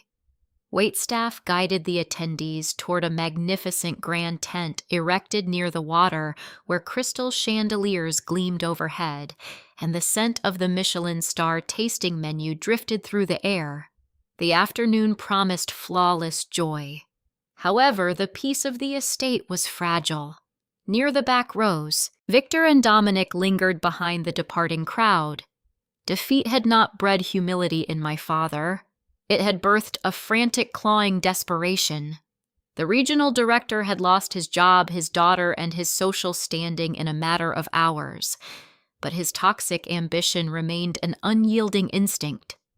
Victor grabbed his son by the arm, pulling him into the shadow of the stone pillar. He whispered furiously, gesturing toward the reception tent. He still viewed Elias as a naive young man, a supply chain worker playing dress-up. Victor believed that if he could just isolate my new husband, if he could corner the heir away from Alistair and my protective gaze, he could manipulate the situation. He planned to leverage his false authority one last time, hoping to secure a corporate pardon and salvage his ruined network before the night ended. The evening reception unfolded inside a magnificent canvas pavilion erected near the edge of the private lake. The space was a breathtaking testament to the Montgomery family's resources. Overhead, massive crystal chandeliers cast a warm golden illumination across the room, reflecting off towering glass centerpieces filled with the rare white orchids. A live jazz ensemble occupied a raised wooden stage in the far corner, filling the sophisticated atmosphere with a smooth, rhythmic melody. Waitstaff in immaculate uniforms glided silently among the circular tables, offering silver trays adorned with culinary masterpieces. Guests mingled effortlessly, their soft laughter weaving through the elegant ambient noise. Elias and I occupied a sweetheart table positioned at the focal point of the grand pavilion. We sat side by side, observing the celebration with profound, quiet contentment. My husband rested his strong hand over mine, his thumb tracing gentle patterns across my skin. We had navigated a treacherous, emotional landscape to reach this destination, and the resulting peace felt incredibly deeply earned. However, the serenity encompassing our elevated seating area did not stretch to the distant perimeters of the room. Near the polished mahogany bar, my older brother was currently orchestrating a spectacular display of his own ignorance. Dominic possessed a staggering inability to read social cues, a tragic flaw cultivated by a lifetime of unwarranted parental praise. He had spent his entire adulthood believing his superficial charm could substitute for actual competence. Standing in a room populated by billionaire titans of industry, Dominic did not recognize his own insignificance. Instead, he perceived a captive audience of potential investors. I watched him approach a cluster of older, distinguished gentlemen. I recognized the central figure immediately. He was the chief financial officer of Apex Logistics, a brilliant corporate strategist notorious for his ruthless evaluation of emerging markets. Dominic leaned casually against the polished wood counter, flashing his signature arrogant grin. He reached into his jacket pocket, retrieving a small stack of brightly colored, cheaply printed business cards. He stepped forward, raising his hand to offer a card, undoubtedly preparing to launch into a rehearsed, meaningless pitch regarding his fabricated digital consulting startup. The rejection occurred with breathtaking, silent efficiency. Before Dominic could bridge the physical distance, a broad-shouldered man in a discreet charcoal suit materialized beside him. Alistair Montgomery employed an elite private security detail, professionals trained to remain entirely invisible until a threat or a nuisance presented itself. The operative did not raise his voice. He did not cause a visible disruption that might disturb the surrounding guests. He simply placed a firm, immovable hand upon my brother's shoulder. The guard leaned in, delivering a single quiet sentence directly into Dominic's ear. The effect was instantaneous and absolute. My brother's false confidence evaporated, leaving behind a pathetic hollow shell. His face flushed a dark, mottled crimson. He slowly lowered his arm, sliding the useless business cards back into his pocket. The operative turned Dominic around, using precise, practiced movements escorting him firmly away from the executive circle. He directed my brother toward an isolated seating arrangement near the kitchen access doors, effectively quarantining the liability. The chief financial officer did not even register the interaction. He took a slow sip of his bourbon, completely unbothered by the minor inconvenience that had just been removed from his presence. My attention shifted away from the bar, drawn toward a frantic disturbance rippling through the center of the elegant crowd. Victor Rivera was marching directly toward our sweetheart table. My father had entirely shed his polished, authoritative facade. The immaculate corporate armor he wore for decades was completely dismantled. His slate gray suit jacket flapped open. His expensive silk tie hung loose and crooked around his neck, the knot yanked downward in a desperate bid for oxygen. A heavy sheen of cold perspiration coated his forehead, catching the ambient light radiating from the chandeliers.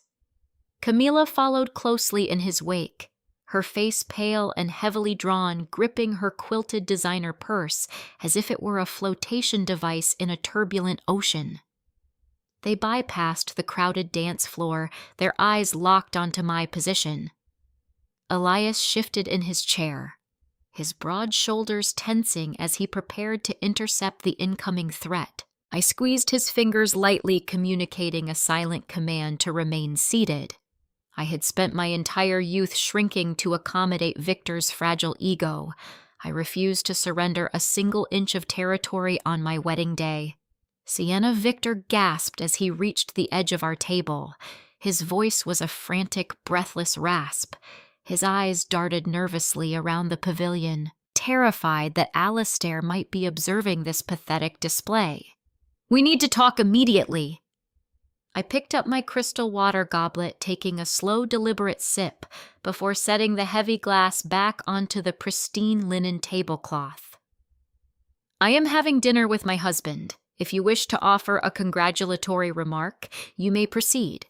Otherwise, you are interrupting a private moment." Victor completely ignored the established boundary. He leaned his weight over the table, his knuckles pressing white against the fabric. "You must speak to him, Sienna. You have to talk to Alistair right now. Explain to him that this entire situation was a terrible misunderstanding. Tell him the issue regarding your custodial account was a private family matter, an internal financials dispute that simply got blown out of proportion." The raw desperation in his pleading was physically repulsive. The regional director who had confidently stolen my future was now begging me to serve as his human shield. You stole $30,000 from me to purchase a luxury vehicle, I replied, maintaining a low, clinically detached vocal register. That is not an internal dispute. That is blatant financial abuse. Please, Camilla interjected, her voice trembling violently. Hot tears spilled over her lower lashes, carving dark paths through her ruined makeup. He is going to terminate your father on Monday morning. We will lose the house. We will lose our entire livelihood. You cannot allow them to destroy our family over a stupid car. I stared at the woman who had intentionally impersonated me to cancel my catering contract just 5 days ago. She had launched a vicious digital smear campaign labeling me a greedy, unstable burden to anyone who would listen. Now she demanded unwavering loyalty from a well she had deliberately poisoned. I am not destroying your family, I stated, meeting my father's frantic gaze with unyielding precision. You destroyed your own career, Victor. You walked blindly into a trap of your own making because your staggering vanity obscured the truth. Victor gritted his teeth, a sudden flash of defensive anger temporarily overriding his profound fear. I provided everything for you. I kept a roof over your head for 18 years. You owe me your support. You owe your bloodline some basic loyalty. Go find Alistair and put in a favorable word for me. Tell him I am a dedicated employee. Tell him I fiercely protect the bottom line. A quiet, genuine laugh escaped my lips. The sound was entirely devoid of warmth, and it seemed to unnerve him far more than any screamed insult could have achieved. I reached down to the floor beside my chair, retrieving a thick, heavy manila envelope I had carried with me from the bridal suite. You genuinely do not comprehend what my profession entails. Do you? I asked, resting the sealed envelope on the table between us. I am a forensic data auditor. My entire career centers on uncovering the exact things that arrogant men attempt to hide. Victor stared at the beige package, a new, deeper shade of absolute terror washing over his sweating features. When I discovered the $30,000 missing from my designated savings, I did not merely stop at the surface-level data I explained, adopting the rhythmic, unrelenting cadence of a prosecutor delivering a lethal closing argument. I retrieved the dealership receipt you carelessly left on the kitchen counter. I examined the payment metadata. My $30,000 covered the initial down payment on Dominic's vehicle. However, high-performance sports coupes cost significantly more than $30,000. Camilla stopped crying abruptly, her breath catching audibly in her throat. The dealership required an additional $45,000 to cover the luxury vehicle tax, the administrative fees, and the premium interior upgrades Dominic selected. I continued, leaning slightly closer. I traced the secondary payment method listed on that specific receipt. It was a corporate credit account. Specifically, it was an operational expense account registered directly to the Mid-Atlantic division of Apex Logistics. Victor stumbled backward, his knee knocking violently against an empty wooden chair. The remaining color vanished entirely from his face, leaving him resembling a hollow, petrified shell. You did not just steal my money, I said, delivering the final blow with soft, devastating clarity. You embezzled $45,000 in corporate operational funds to finish paying for that machine. You deliberately coded the fraudulent transaction under a dummy vendor account designated for regional freight maintenance. It was a remarkably sloppy, arrogant maneuver. I pushed the heavy envelope across the tablecloth. It slid smoothly, stopping mere inches from his trembling fingers. Inside that package is a comprehensive audit report, I informed him, my gaze locked onto his terrified eyes. It contains the dealership invoices, the forged vendor approval documents, and the exact routing history of the stolen corporate funds. Vincent stared at the manila envelope as if it were a volatile explosive device. His chest heaved erratically, his lungs struggling to process oxygen. You boldly claimed you protect the bottom line, I whispered, ensuring my words pierced directly through his shattered ego. You are a common thief. You stole from your own daughter and you stole from your employer. Alistair Montgomery does not simply terminate thieves. He prosecutes them to the fullest extent of the law. Camilla let out a strangled, horrified whimper. She reached out with a violently shaking hand, her manicured fingers trembling as she broke the paper seal on the envelope. She pulled out the first page of the printed audit, her eyes frantically scanning the undeniable documented proof of her husband's corporate felony. Victor looked down at the exposed document, his jaw went completely slack. The color drained from both their faces as the catastrophic reality of their impending ruin finally set in. Camila Rivera dragged her manicured fingernails against the heavy manila paper. She pulled the thick stack of documents from the envelope, her breath catching audibly in her throat. She did not discover a lifeline. She discovered a meticulously categorized execution. The top page displayed the undeniable proof of the corporate embezzlement, highlighting the specific routing numbers that cemented her husband's felony. Beneath that evidence lay a formal, legally binding cease and desist order. It was drafted on the heavy embossed letterhead of Alistair Montgomery's elite corporate legal counsel. The document explicitly prohibited Victor Camilla and Dominic from initiating any form of contact with me, my husband, or any entity associated with our family. It outlined severe financial and legal penalties for violating the established boundary. Camilla's shaking hands revealed the next layer of the trap. High-resolution, color-printed screenshots of her own restricted social media posts stared back at her. The fabricated narrative she had spun to our extended relatives, the vicious lies labeling me a greedy burden, and the coordinated text messages from my aunts were all permanently documented. I had archived her digital cruelty and packaged it as Exhibit C in her personal ruin. At the very bottom of the stack rested a single piece of heavy cardstock. I had written a short message in dark blue ink. Camilla read the words, her lips parting in silent horror. Keep the $30,000. Consider it your severance package. I watched the realization settle over my parents.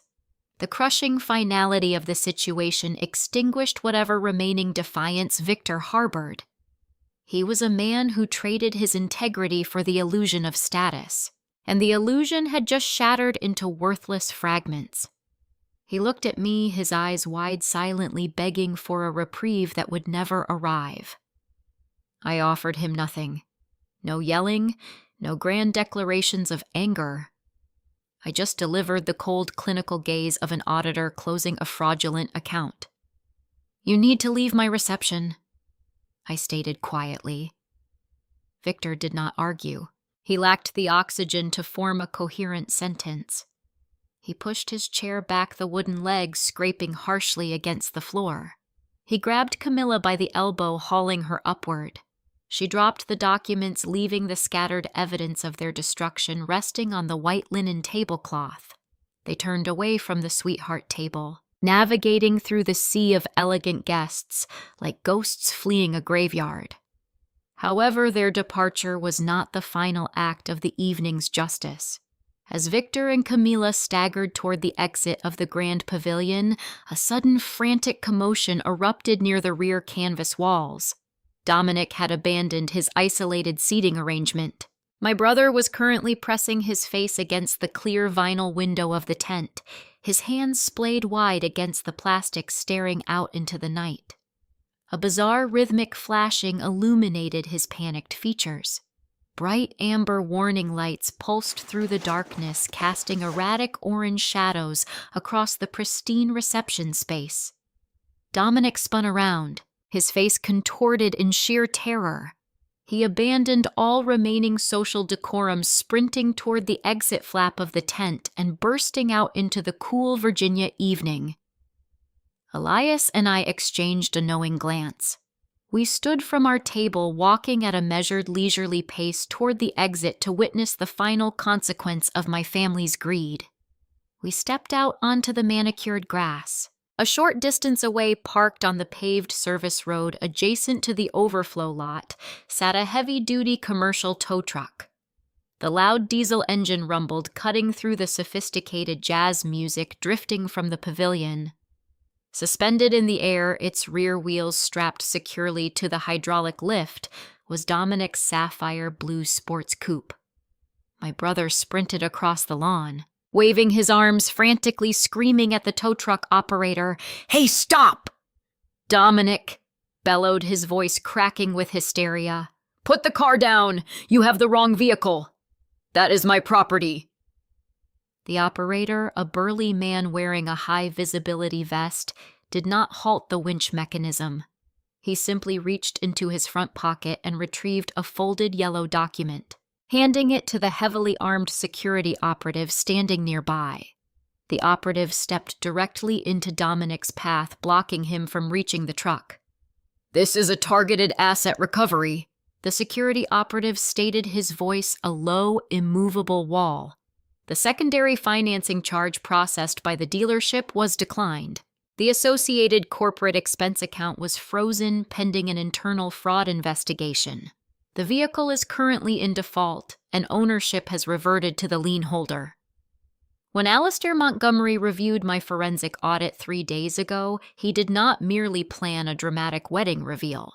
He immediately locked down Victor's regional operational budgets and terminated his access to the corporate credit lines. The moment the dealership attempted to process the final $45,000 charge for the luxury tax and interior upgrades, the transaction bounced. In the state of Virginia, utilizing fraudulent corporate funds to secure a vehicle title triggers an immediate repossession clause. Dominic fell to his knees on the damp grass. He stared up at the amber lights, watching his manufactured status symbol hang suspended in the air.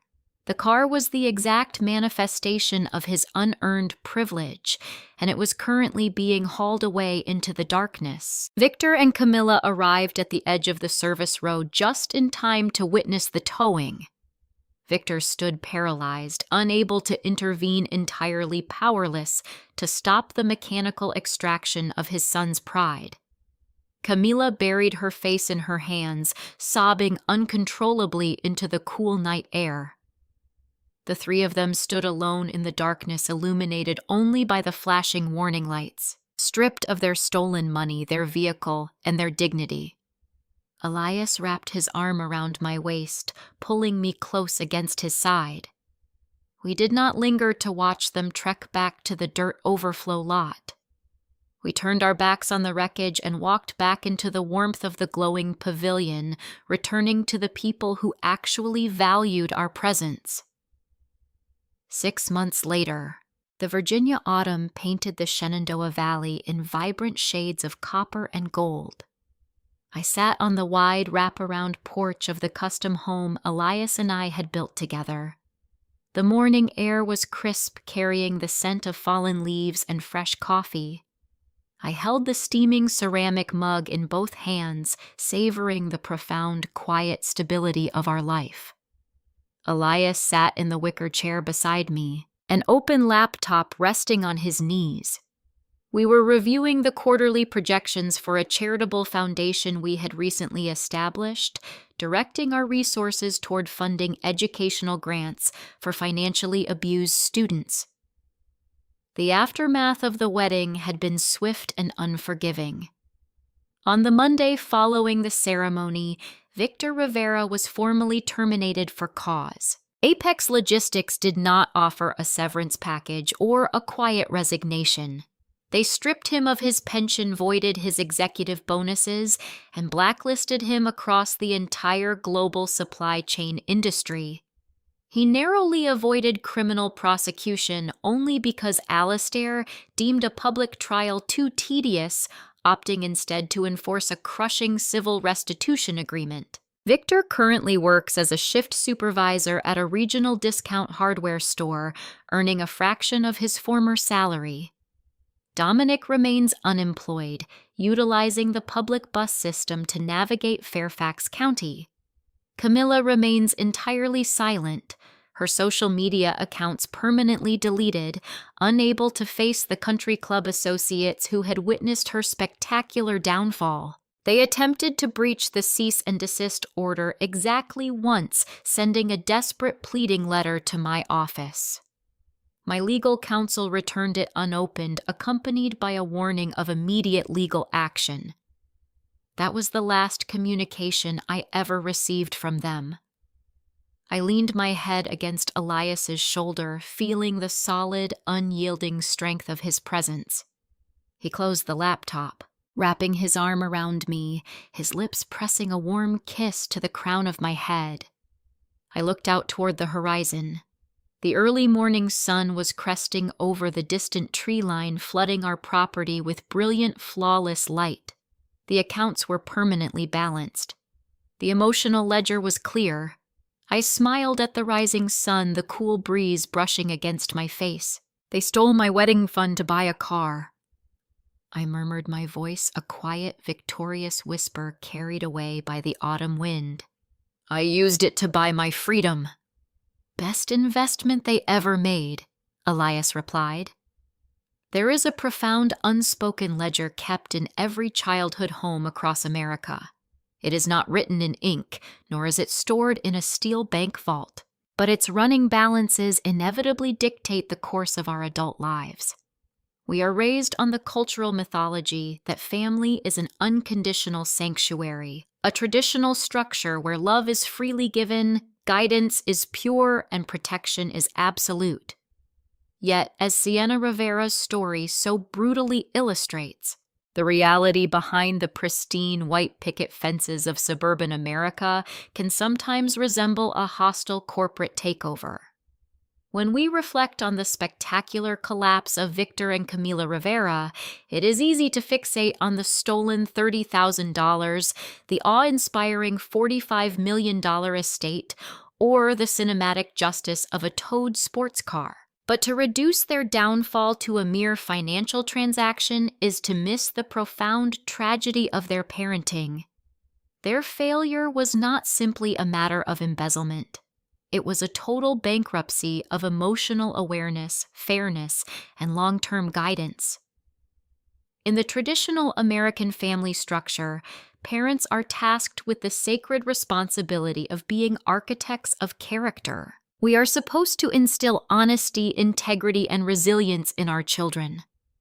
Victor and Camilla, however, warped the American dream into a grotesque obsession with optics.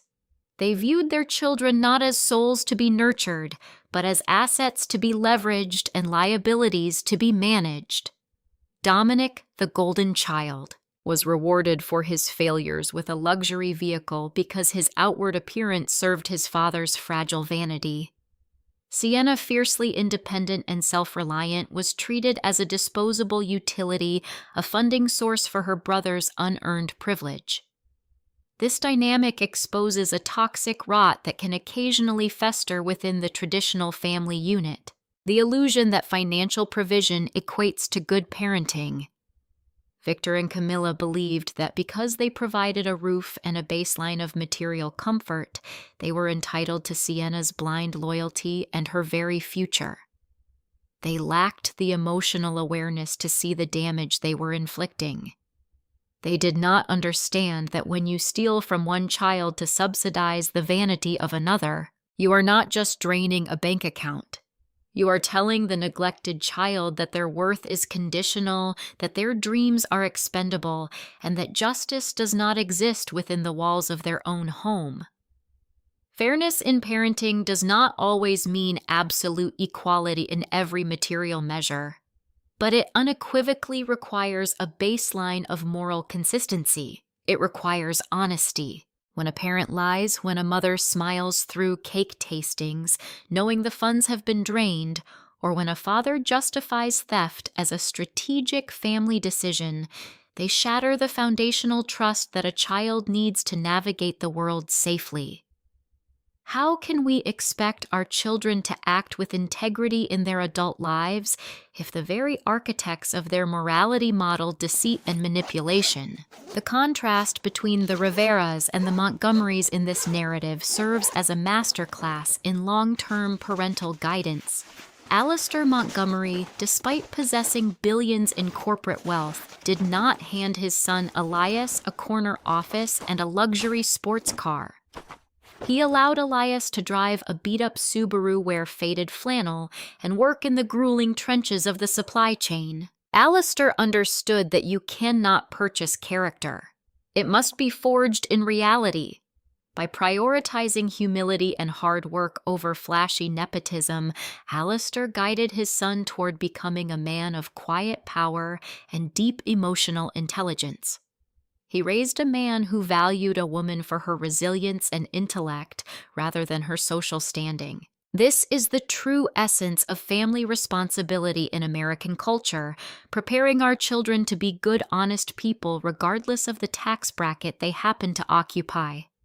When we fail to parent with emotional awareness, we send broken adults out into society. Dominic is the tragic byproduct of this failure. Shielded from consequence, praised for mediocrity, and handed rewards he did not earn, he was left fundamentally unequipped to survive the real world.